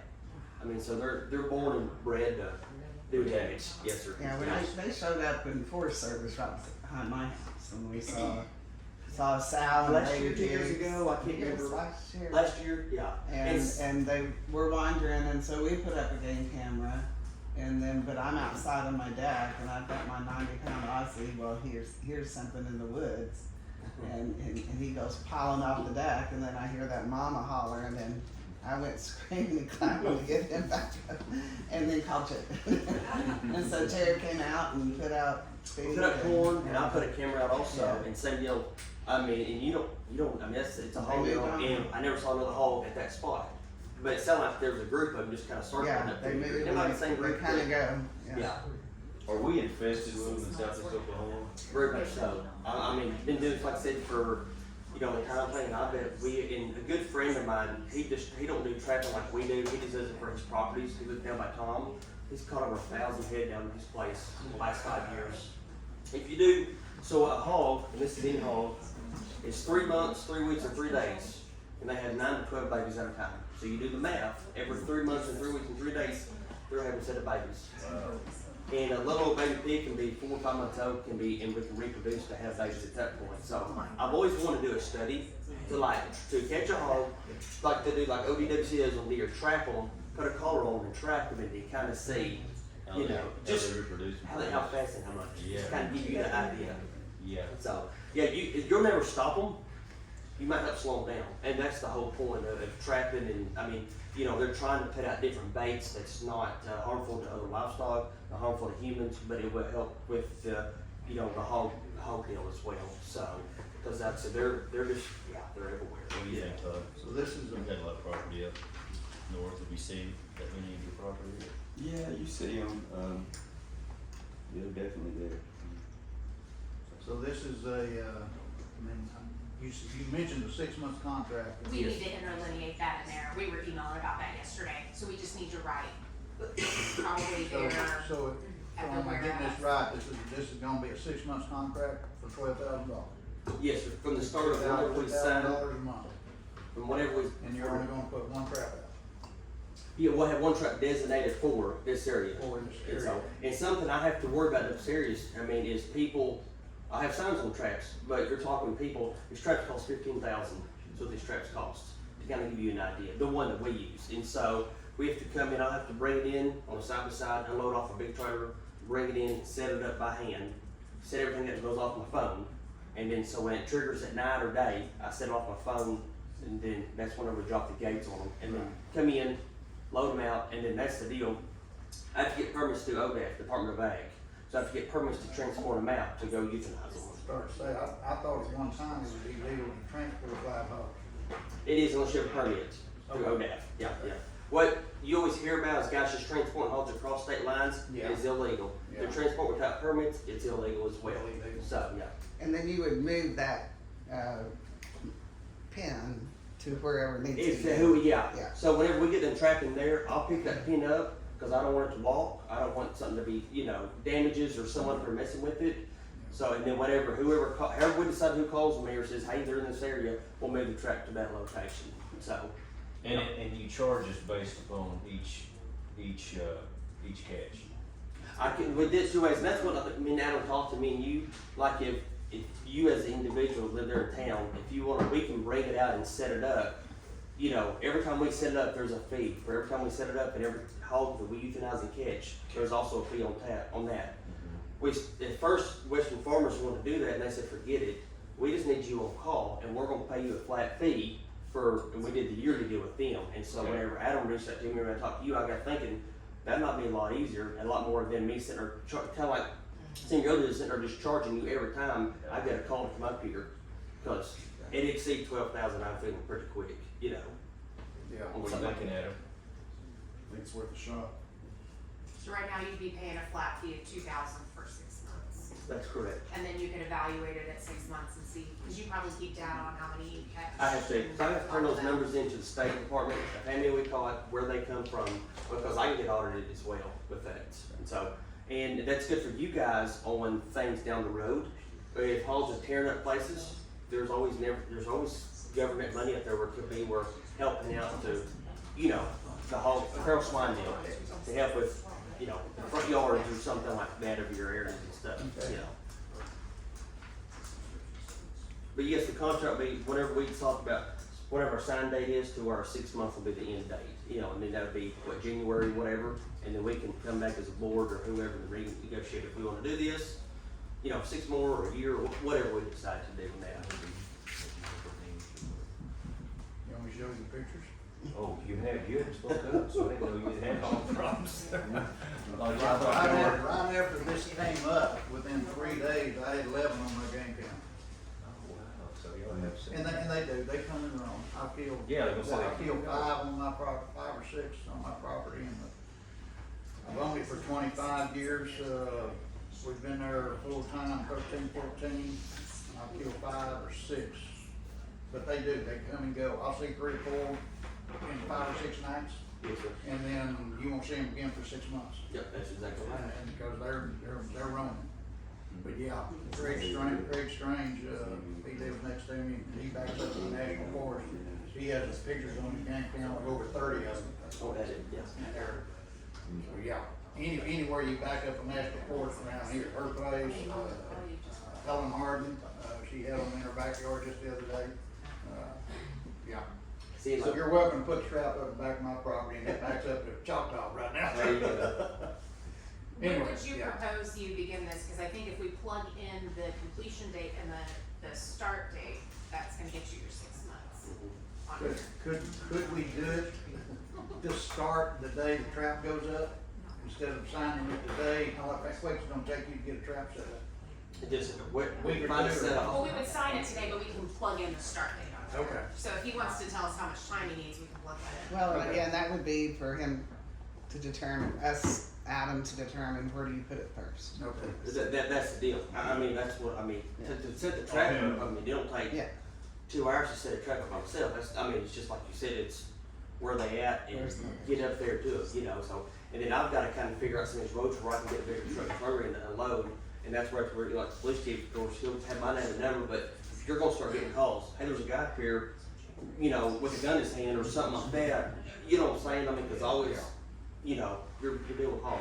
I mean, and so, cause if we have one that will not load, and I mean, will not load, we'll have to use an open spot and then I drag them up into the trailer, is what I do. Yeah. You know, things like that, and so, and then also something as, this is, you know, if we sign this contract is kind of looking at city limits, my number gets out, people start calling out of city limits, how do we, you know, that's something that's kind of what to figure out, you know, you guys will incorporate on that too or not? Type deal. So, but that could be, you know, if you guys sign a contract and go down that road. I propose we plug in the completion date of January 15th. That would be 6 months from Okay. I like that. July 15th. Okay. I think that's gonna be pretty dang close, so we're easy to get started. So when was the last call you got Adam on hogs? The 7th. Mine was yesterday. You got one I yesterday? do that for about 6 months. You did? In Tampa? Okay. Well, I think it's worth a shot, I like Alan, it's worth a shot. I'd like to make a motion, we, enter into contract with Little River Conservation District for a 6-month contract, not to exceed $12,000 for hog removal. I'll second that motion. Do a roll call vote, please.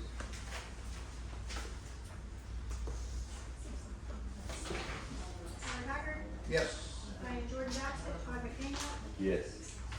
Chad Sargent, Yes. Brenda Walters, Yes. motion carries. Thank you, Jerry. for Thank you taking guys. time. Yeah, Thanks, Jerry. Yeah, thank you very much. So, yeah. No, y'all are fine, so we'll stay in touch as well, so good to you as well. So, Jumped up here too, yes. no, you're fine. Hey, we'll be in touch. I'll send you those reports over in that area. Love to meet you. Okay, good, we'll meet later. All right, take care. Thank you, Thank you, guys. sir. Alright.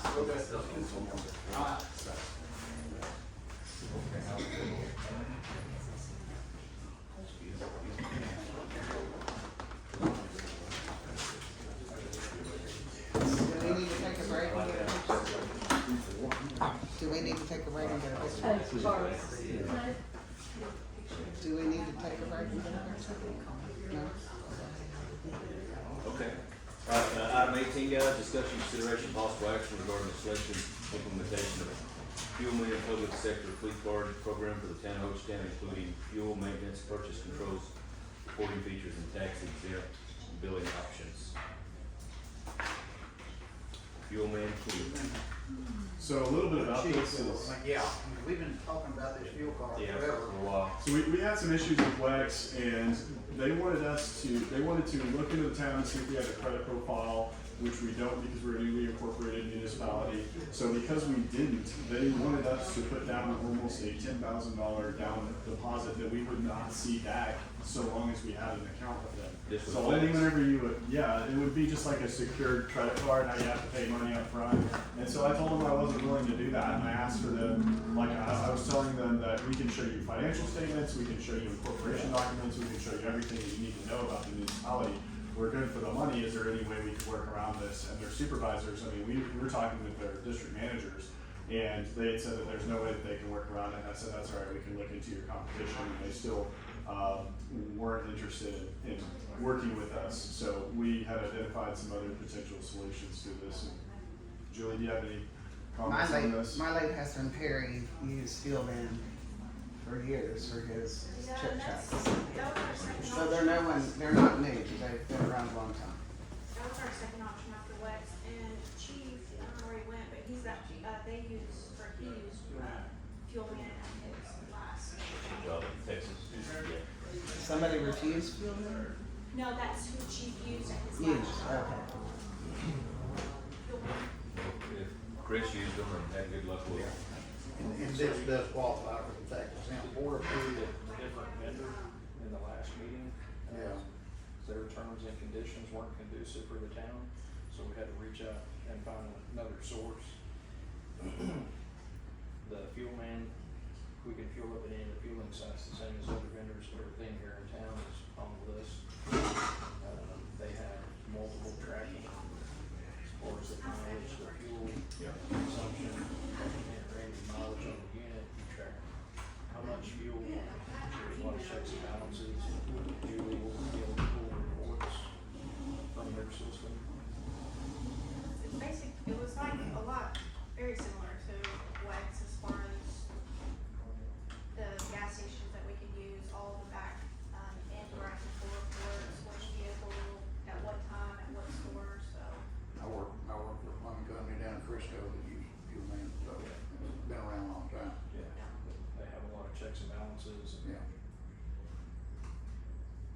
I would make a motion that we. That's great. Are we ready? You need to get a credit card. I would make a motion that we implement, the Fuel Man Public Sector Fleet Card Program for the town of Hochatown. A second. Roll call vote, please. Howard Haggard, Yes. Dan Jordan's absent, Todd McDaniel, Yes. Chad Sargent, Yes. Brenda Walters. Yes. Motion carries. Item 19, discussion, consideration, possible action regarding the purchase of fire equipment for the Hochatown Fire Department for Conrad Fire Equipment as outlined in quote 154-110 in the amount of $17,282.26. Cody, you wanna give us a little idea of what we're? Yeah, everything that's on here is just the basic stuff that we gotta add for our engine to be certified by ISO ratings. It's just axes and halogens and pry bars and fire extinguishers and attic ladders and flashlights. Some vent fans, there's an electric vent fan. You can see that one, it's now it's third one from the bottom. It takes the same batteries that our Jaws Alive take, so we don't have to run a generator or gas motor that's on it. And the other one is a gas fan. So we'll have both. We need two fans on the truck, but one takes batteries, the big batteries on the Jaws, the other one's gas motor. Is that, you said 30 from the bottom? I'll underline the last three. Is that? The one that says 16-inch positive pressure fan is the battery powered. Fan, okay. It's a positive pressure ventilation fan. Okay, The other one's an 18-inch gas powered fan. okay. And that last one, that XD intake, that's the big valve that goes on the side to be able to hook the hydrants for the 5-inch hose. Okay. Yeah, that was the only thing I wasn't clear of. Yeah, you see the 10 flashlights, that's Survivor LEDs, that's just flashlights for the firemen to wear on their jackets. Then the ones that are below the Ford Vulcan 180s, those are the big box lights that be on the truck. Okay. So in the event they're out at night on the road, they can take those with them and not just have a little small flashlight, it's a big one. So the short power 16, what? It has short power available, so if we wanted to plug it in, say that we're at a cabin, the cabin still had power, we could plug it in. Yep. So you don't have to listen to that gas motor, which is also blowing gas fumes into the cabin. Okay. So we can use the electric one. In the event that it's, pretty burned up, we use the gas one, it doesn't hurt anything, but the electric one doesn't make a lot of noise, it doesn't put any fumes back into the cabin, especially if we're doing like carbon monoxide. In the event the house, because the carbon monoxide is pretty high, that electric one doesn't put anything back into the cabin like the gas one does.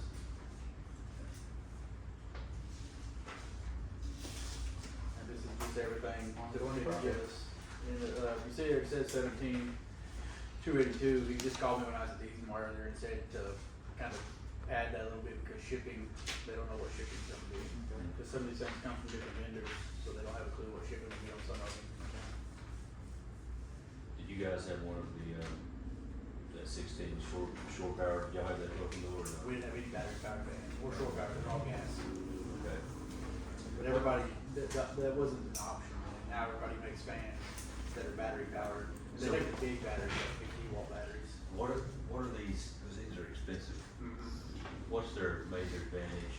So anytime we use a fan, so say that we had a bedroom that caught fire, smoke damages in the house, but there's no way to get that smoke out unless you put a fan in there. So we would open that door up, put a fan there, open the door on the other side and blow the smoke out of the house. That's Okay. the way to get it out.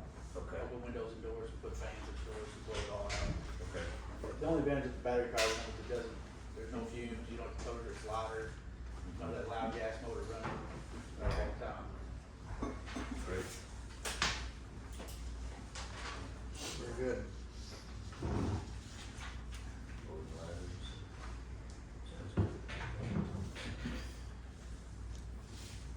So how close are you getting to be outfitted?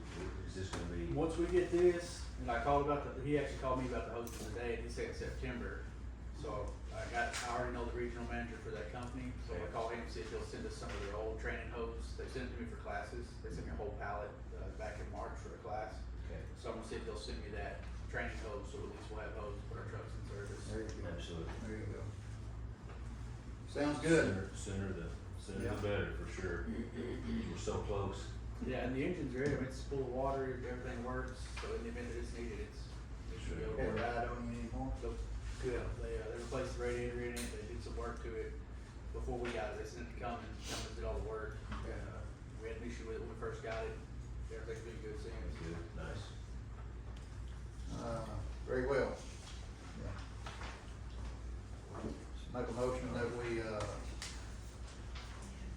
purchase the equipment from Conrad Fire Equipment, as outlined in the quote.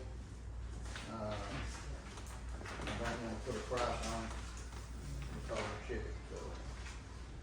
You can do a not to exceed. Yeah, should we do like?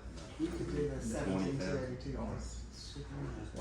Why don't we do a not to exceed I think you could say 22,000 17,282.26 plus the cost of shipping. I don't think so, Yes. just specify. Yeah. plus the cost of shipping? Sounds good, thank you, Liz. So I'm here for them, big grants. Can we get a second? I'll second it. Roll call vote, please.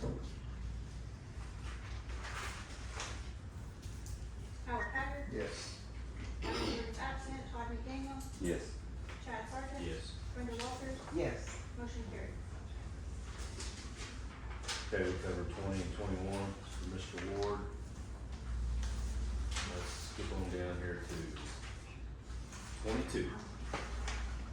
So we got discussion, consideration, possible action to convene into executive session pursuant to Title 25 Oklahoma Statute 307B1, discussion of employment, hiring, appointment, demotion, promotion, discipline, and resignation of the town clerk, deputy treasurer. Time is 2:42. I'll make a motion to go into executive session. I'll second that.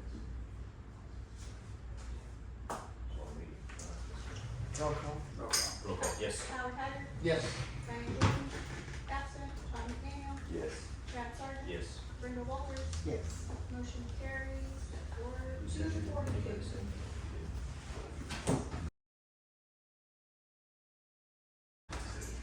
Do we need to? Yeah, you contacts, connections? Make a motion to Chris return Kennedy, to open session. state representative, he's an attorney, specializes in fire law. We convene. I'll second that. We get a roll call? Howard Haggard. Yes. Diane Jordan's absent. Todd McDaniel. Yes. Chad Sargent. Yes. Brenda Walters. Yes. Motion carries at 3:12 p.m. Statement of executive session minutes. Yes, we know. Let's read 22. Okay, on item number 22, discussion, consideration, possible action to convene into executive session pursuant to Title 25 of Oklahoma Statute 307B1, discuss the appointment, hiring, appointment, demotion, promotion, discipline, and resignation of the town clerk, deputy treasurer, took no action.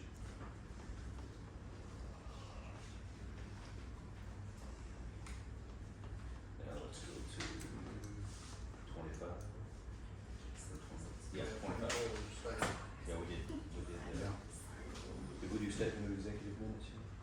24? That's what you just did. That's what Okay, you just that's said. beautiful, okay, okay. 25, discussion, consideration, possible action on any discussion from executive session. I would like to make a motion that we,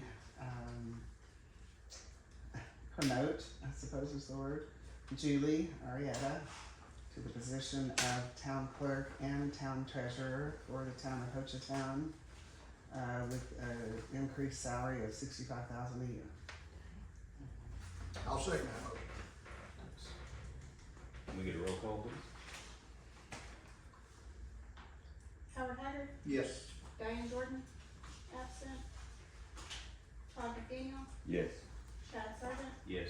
Brenda Walters. Yes. Motion carries.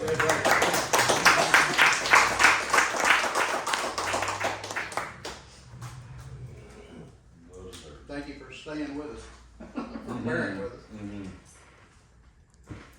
Okay, guys, let's move to 26, discussion, consideration, possible action to appoint Julie Arietta, town clerk, town of Hochatown, as authorized agent for the Oklahoma Municipal Retirement Fund. She has to, Julie, you wanna explain, you have to have this to be able to input to the retirement fund. She has to be, Yes, appointed. what's the, administrator, appointed administrator, Authorized agent. authorized agent, I'll get it right now, yeah. I make a motion Charles had that position. So, make a motion to place Julie Arietta as the authorized agent for the OMRF retirement fund for the town of Hochatown. I'll second. Roll call vote? Howard Haggard. Yes. Diane Jordan's absent. Todd McDaniel. Yes. Chad Sargent. Yes. Brenda Walters. Yes. Motion carries. Item 27, discussion, consideration, and possible action to authorize Town Administrator Adam Boston to initiate the hiring process for one additional administrative staff member to assist with town clerk, town treasurer, and court clerk duties. I would make the motion to authorize Adam to initiate the hiring process of either a part-time or full-time additional staff member for the town. I'll second. Roll call vote?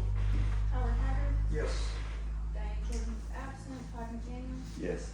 Chad Sargent. Yes. Brenda Walters. Yes. Motion carries. Item 28, discussion, consideration, and possible action to approve renewal of revised contract with Chris Chandler as municipal prosecutor.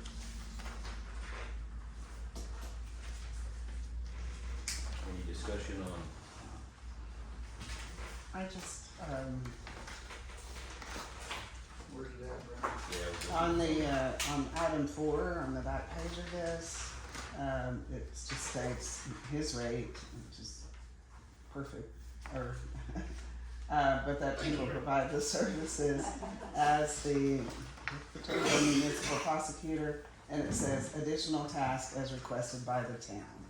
I would like to clarify that additional task is requested by the town means that he reports to Adam, just as all contractors do, just as Skip does. Just to clarify that, so for the town, means that it still goes through our town administrator.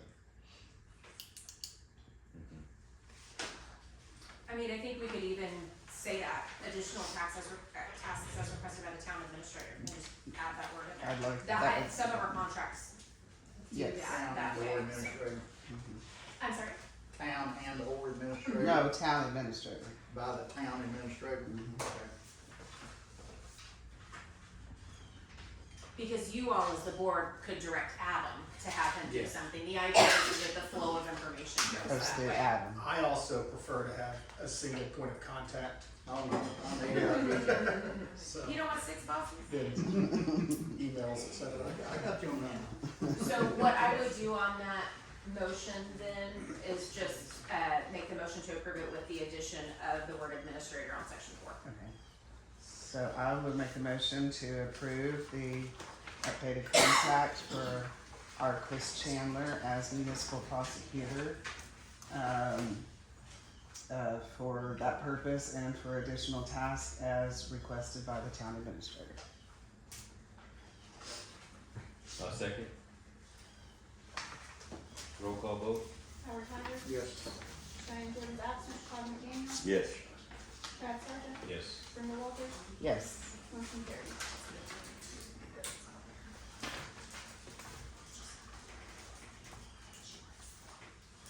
Thanks for your work, Chris.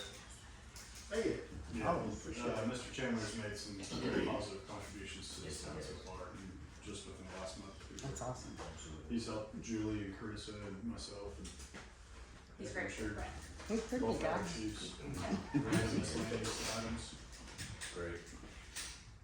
29, guys, discussion, consideration, possible action regarding the selection of a Visions benefit plan for town of Hochatown employees as outlined in the GSP signature plan proposal. Let's take a look at that. Are these then separate items? Is that the deal? The vision journal is all separate. They'll have their own agenda. Division is the first part, blue.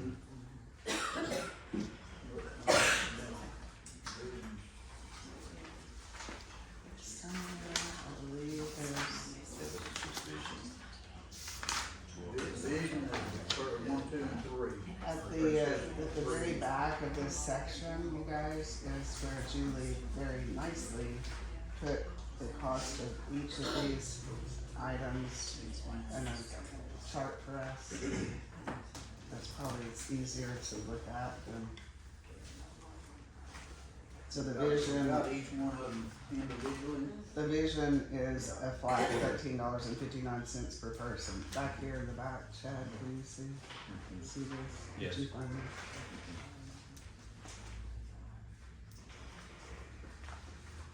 And I believe, Julie, that you mentioned that you checked with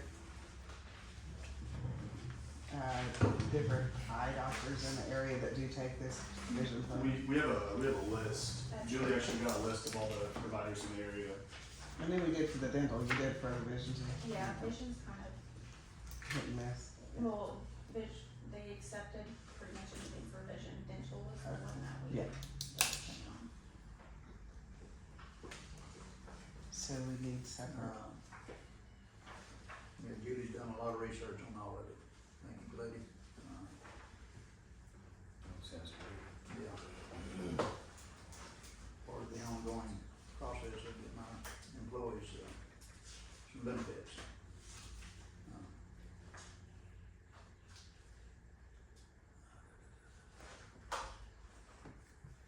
Are we ready to approve this one? Yeah, Yeah, I like it. so it's VSP, what his vision is. Yeah. I make a motion that we approve to contract for the Hochatown employees, the USP signature plan for vision coverage. Motion, Brendan. Option one. Option one. Option one.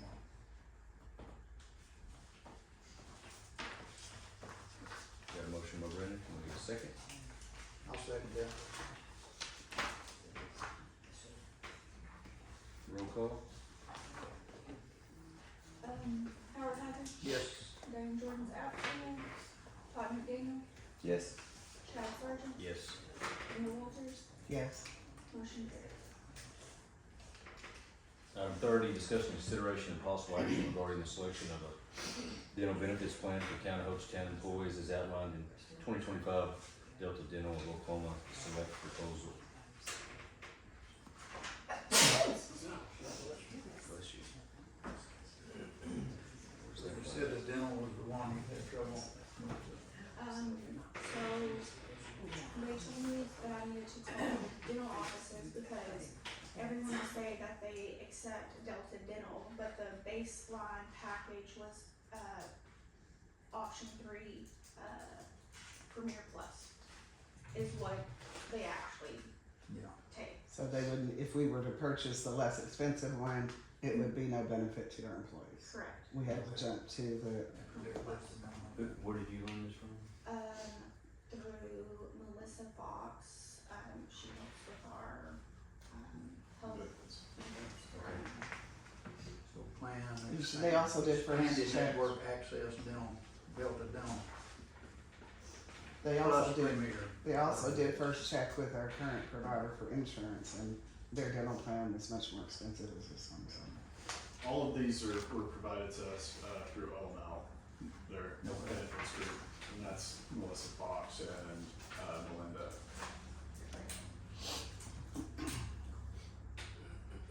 Any more discussion? No, I think we're good. I'll make a motion to,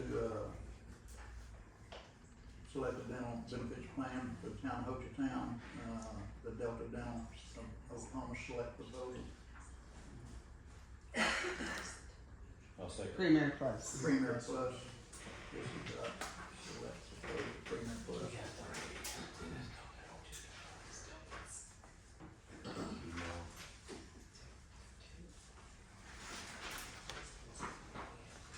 You make the motion? I'll second it, I'll second the motion.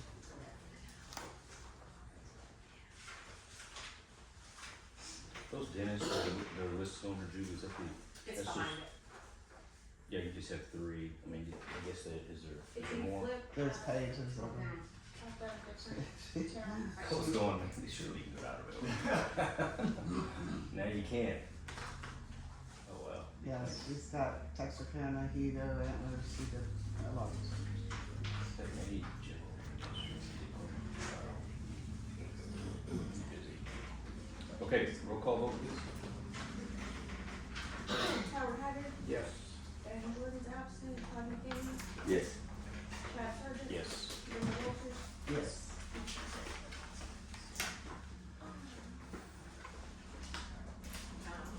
Okay, 31, discussion, consideration, and possible action, approve, rejection, amendment, and/or postponement regarding the selection of a group term life and a D&D insurance plan for eligible town of Hochatown employees as outlined in the proposal from One America.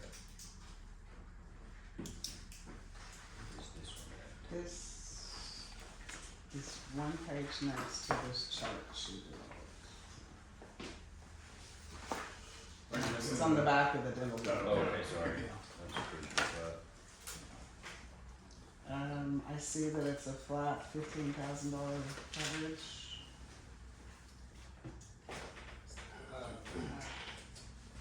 That the premium changes with age.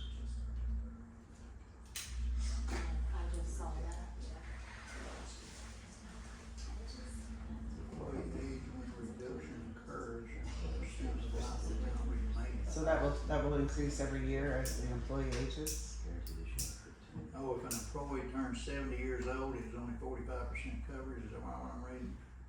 75 is 30, 80 is 20, 85 is 15. because it's term. Sure. Okay.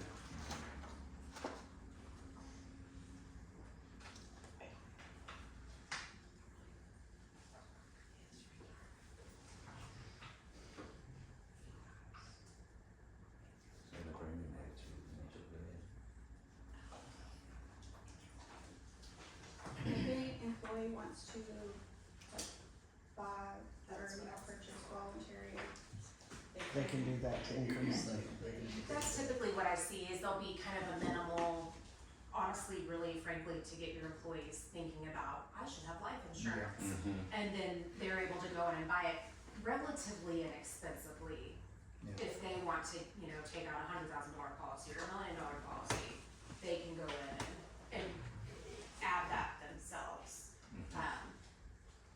But this at least gets them something in the door that's covered by the town.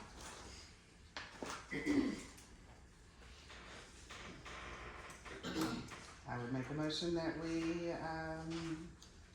agree to provide the group term life and ADD insurance plan for eligible employees through One America.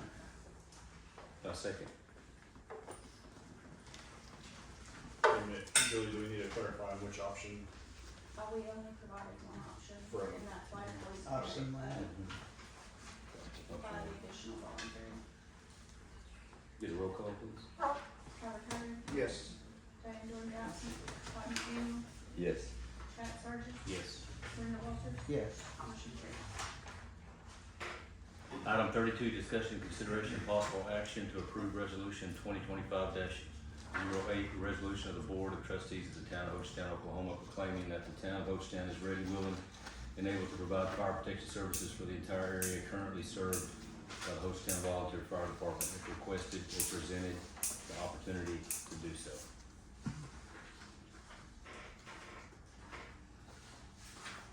This is primarily presented as a resolution. It doesn't form or create anything, but it is a public declaration that we need as some part of our things we're working towards on the fire department. I'll let Adam speak further to that. Yeah, you wanna That's elaborate? exactly it. That's it? Yep.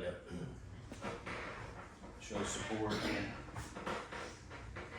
it's in a,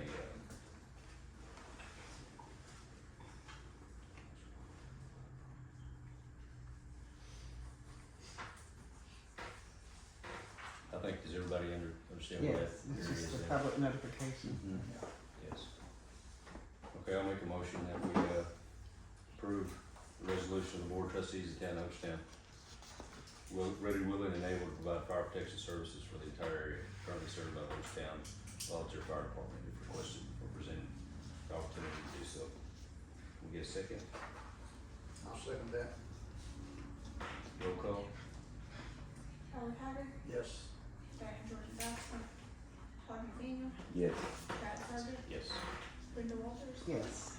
Motion carries. 33, discussion, consideration, and possible action to approve entering into a memorandum of understanding with the Broken Bow Fire Department for the provisions of mutual aid for fire protection services. Adam, you wanna elaborate on that? Yeah, absolutely. So this is not an auto aid agreement, this is a mutual aid agreement. Essentially what has to happen is dispatch has to either call our firehouse or their firehouse, and then they have to confirm that they would like the assistance. So for example, if we have a fire here and we would like assistance from Broken Bow, they would call our chief or whoever the senior officer is here on staff at the time, and then they would have to make the call to approve the engagement of Broken Bow to come out here to provide us assistance. And so it would be the same thing for them. So we're offering them assistance if they ever need it as well. It's reciprocal. So up until now, if we haven't had that agreement, so now this will make it official. That's correct. Okay. But before we go any further, this, I know you said this was a mutual aid agreement, but this clearly states automatic, so do we need? Yeah. Oh, that's the wrong version. That's the wrong one. Yeah, I called you on the phone the other day and I let you know that we had actually updated that. That should have been Yes, there's swapped another out. document that does not say that. Yeah, that should have been swapped out. I'm sorry Do about you that. need mine or do you have one? As long as we have one, as long as something that says it's not automatic. Yeah, we were on the Oh, phone the other okay. day chatting about that. Sorry, we I did it didn't one get it. I way and didn't then get we it. did it a different way. That's Yeah. it. Okay, good. Since you had your book at home with you. Oh, that was the, Yeah. separate. That was the separate email You can yesterday. have it. You can I'm have gonna it. just hand it to you. Oh. So yeah, since you had your book at home with you, I couldn't swap it out in your folders.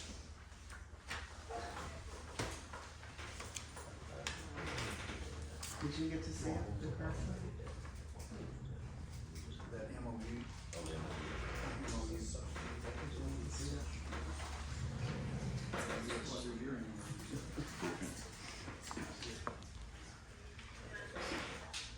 You guys, okay.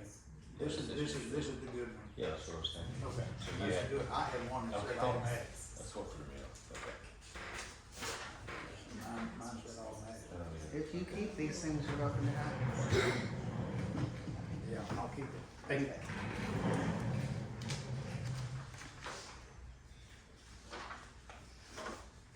Okay, can we get a motion on item 33? I make a motion to approve the memorandum of understanding with the Broken Bow Fire Department for the provisions of mutual aid for fire protection services. Motion by Brenda, can we get a second? I'll second. Roll call vote, please. Howard Haggard, Yes. Diane Jordan's absent, Todd McDaniel, Yes. Brad Sargent, Yes. Linda Walters, Yes. motion carried.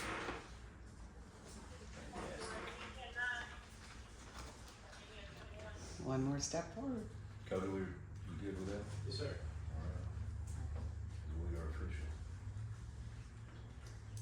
34, we've got discussion, consideration, and possible action regarding ordinance number 22.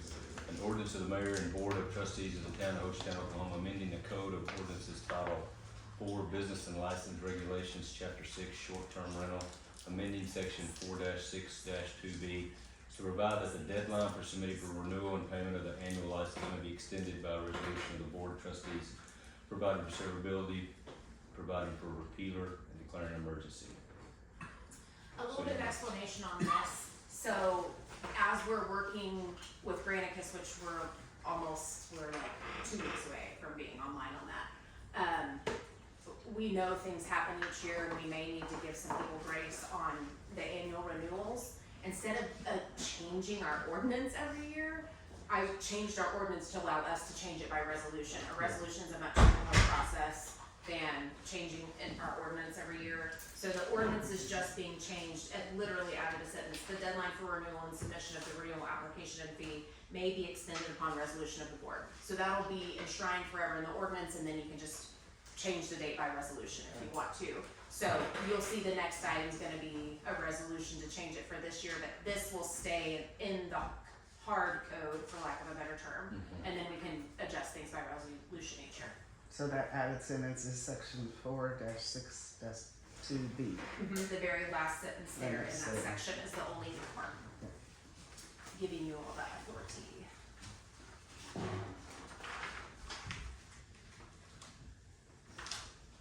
Okay. a motion to, what is the term? Accept the, do I call it the amendment to the ordinance? I would just say move to approve ordinance number 22. I would move to approve ordinance number 22.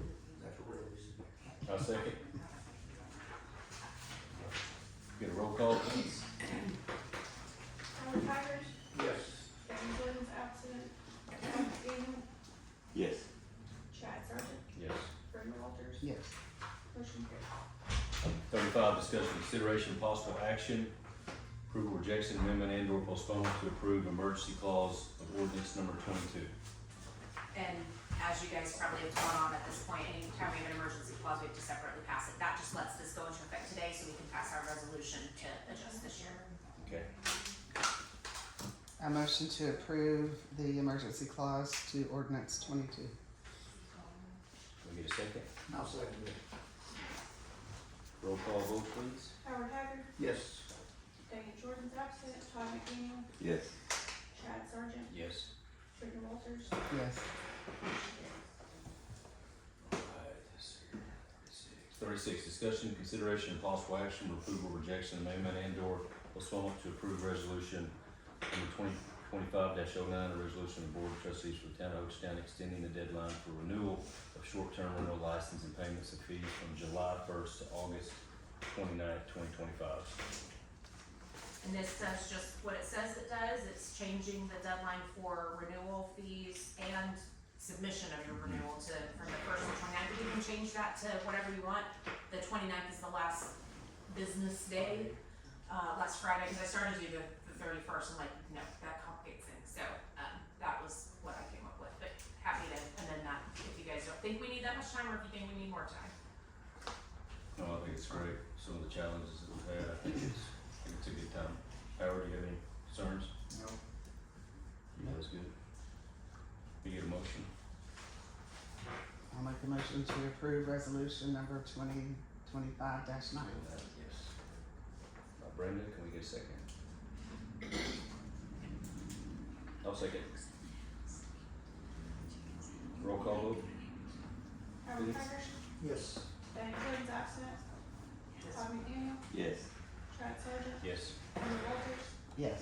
motion carries. Okay, discussion, consideration, and possible action, approval, rejection, amendment, and/or postponement to approve any comments or questions regarding the zip code coalition's proposed request for proposal for lobbying services.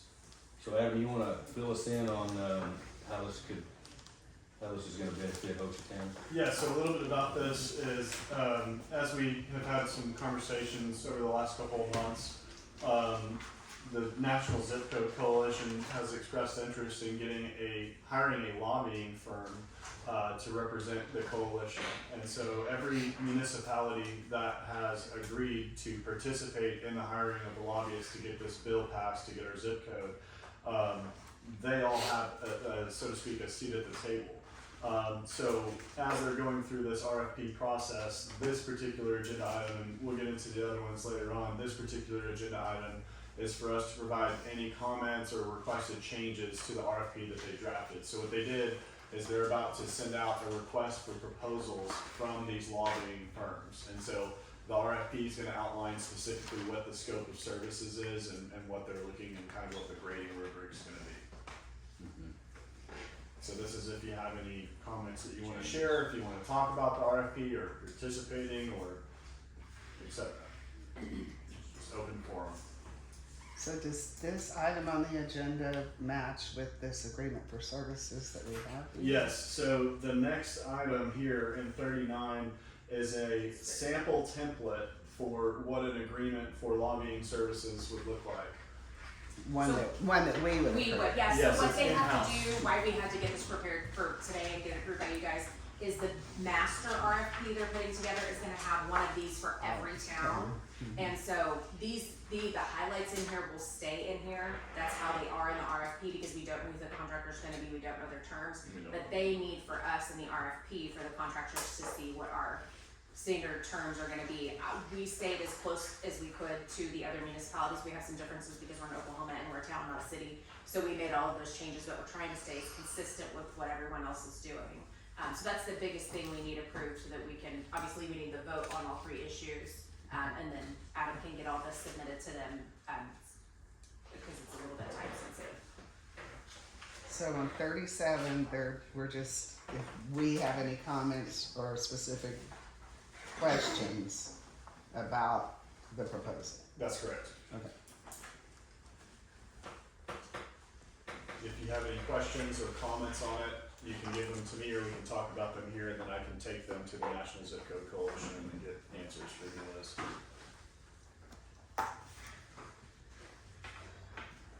Do we know of any comments that we need to give to them? I mean, my only concern is with this is I just wanna know what the total cost is gonna be, and you're not gonna know that until you see all of the municipalities that are ready to get locked in through their agreements, because they're gonna divide the total cost of lobbyists by the total number of municipalities that are gonna participate. And so that's gonna change how much we're gonna be paying into this. But we're not contracting ourselves at this point to pay for anything, No. right? Okay. That'll be a decision that comes later. Yeah. This is just the RFP. So do we just say there, we have no comments, or do we just take no action on this then? I'm sorry. What do you think, Liz? That's kind of technical. Just so that he can tell them we did something on this, and if they ask for meeting minutes, I think we could say, You have no questions motion or to comments? authorize town administrator to advise coalition, no comments or edits on ours, something like that. What do you think, Adam? Yeah, that's great. Well, I've got running into 39 now. Number 39, says to designate a board member to serve as the RFP evaluation performance for the zip code. Can we jump can we jump to? Well, we just can't take action on any of them. Okay.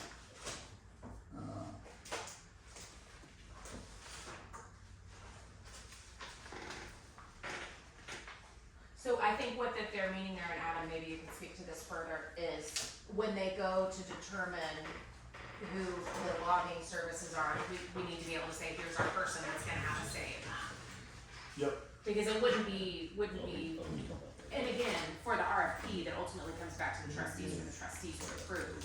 But you're kind of designating somebody to help be part of the interview process. So in the agreement too, correct me Liz if I'm wrong, but it directs the one-on-one contact with each of the municipalities that are involved. So someone is gonna be the contact for us to talk to them, just like the other counties, Eastvale and the other counties, the other towns also have someone that will talk directly to the lobbyists. That's what that's implying.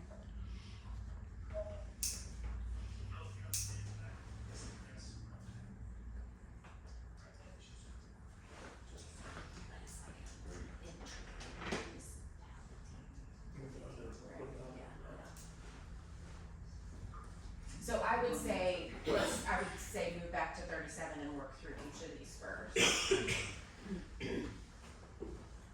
Okay, so for item 37, I would like to make a motion to authorize Adam to report to the Zip Code Coalition that we have no comments or questions at this time.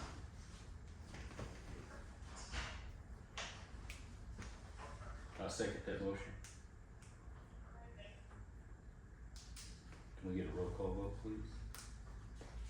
Howard Haggard, Yes. Diane Jordan is absent, Todd McDaniel, Yes. Chad Sargent, Yes. Brenda Walters, Yes. motion carries. 38, discussion, consideration, and possible action to approve a sample agreement including the town of Hochatown as an exhibit to the Zip Code Coalition's RFP. So this is what we've been looking at here. Yeah, and again, there's not any actual terms in here, it's just all the stuff that we have to say when we're a municipality about who's responsible for what, and you gotta have this kind of insurance, and it's basically a standard contractor agreement with no contractor terms identified. It's just so that the contractor has them to review. And And this will potentially be between us and the lobbyists that they, Yes, if we Choose. decide to to do it. go through all the way. Yeah. Okay, so we- this is the example that you made? Yes, yeah, mirrored off of and trying to stay as consistent with the other folks involved. Okay, But yeah, I reviewed it in detail okay. and edited it in detail. Yeah, I think it's pretty general. I'll make a motion to approve the sample agreement, including the town of Hochatown as an exhibit to the zip code coalition RFP. Howard second. makes a motion. I'll second that. Brenda, second. Can we get a roll call vote, please? Howard Haggard, Yes.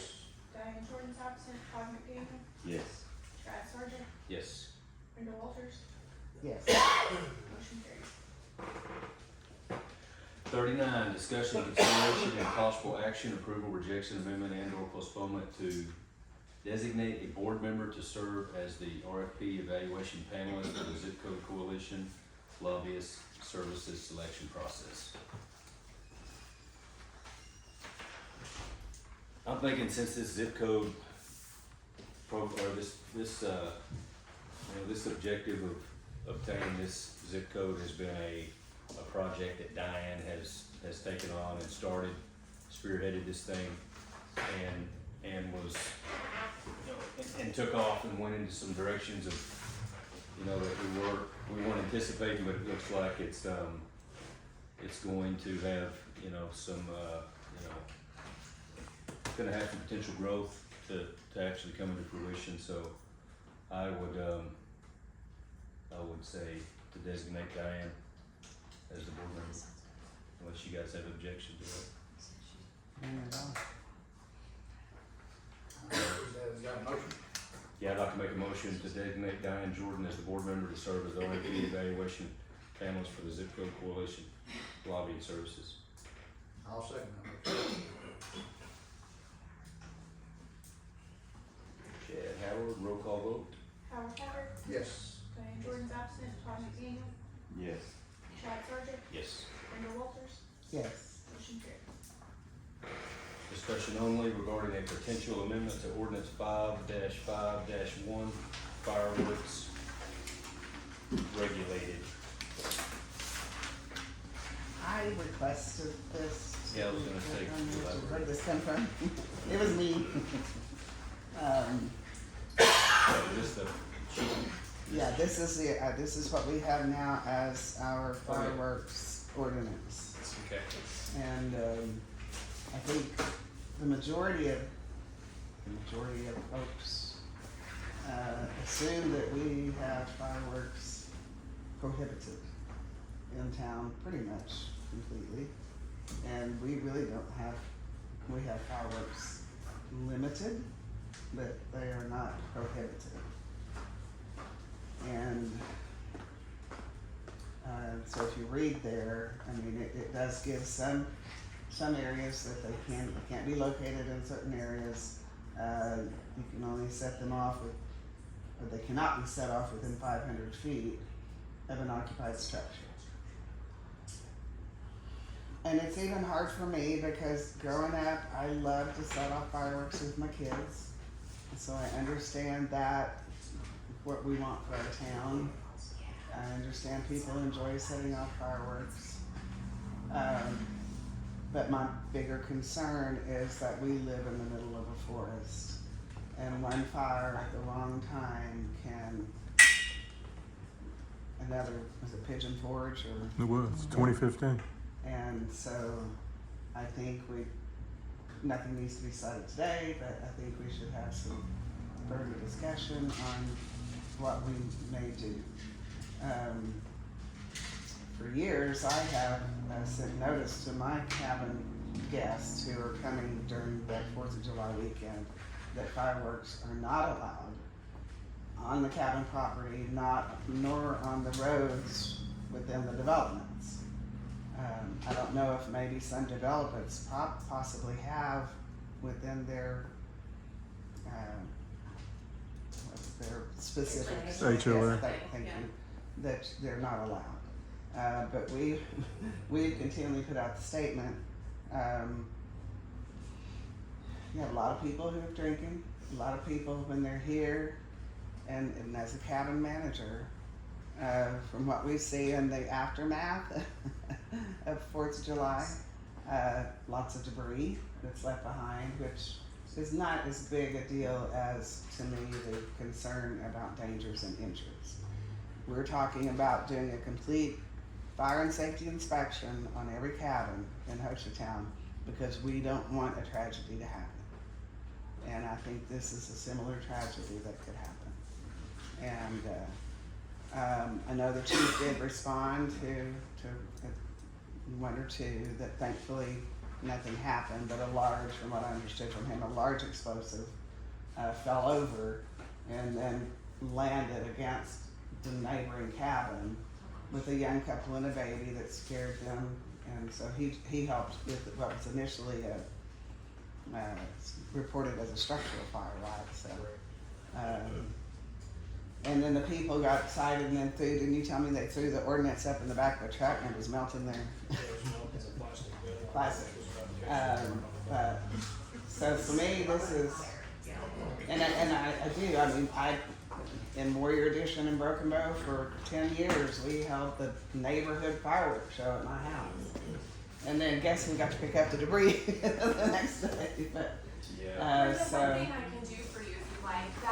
This was a very controversial ordinance when we very first passed our ordinances. Okay. If you guys remember, this was one where when we had kind of our ordinance planning meeting, I brought 5 different versions and we struggled with what to ultimately, and we landed on this thinking, we know we're gonna have to change this over the years. I can pull because I had a whole separate memo with various, These are the here are ones, examples yeah. of how lots of people do it. Some have them, some have none, some have this, some have that. So, we can pull that back out again and reevaluate now that we've actually got some folks to help administer Okay. some of that. Cause I think part of this again too was, we didn't even have Adam at that Right, time. So now that we right. have an actual town hall, the staff, I think that our Yes, options are yes. different. So, I'll make a note to do that and circulate it and we can get it back on the agenda and that we've got a year to figure it out. Right. Or I guess that Well, was still. New Year's. There you go. Yeah.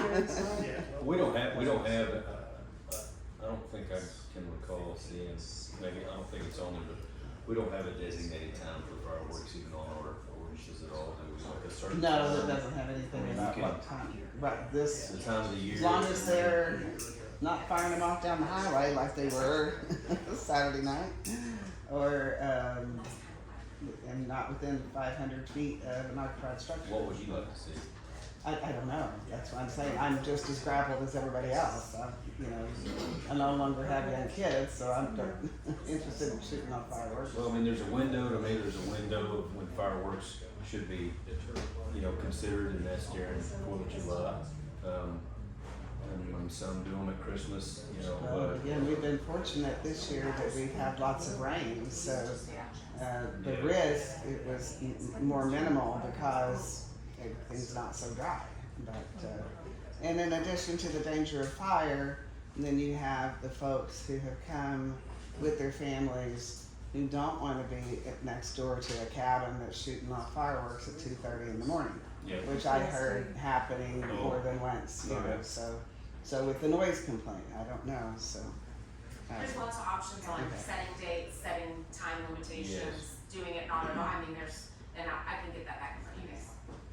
I mean, we just have a serious risk up here. I mean, I just had. It's just so unique. Yeah, I we've mean, got so much underbrush Yeah. and so much in between these developments that it is just, it's beautifully,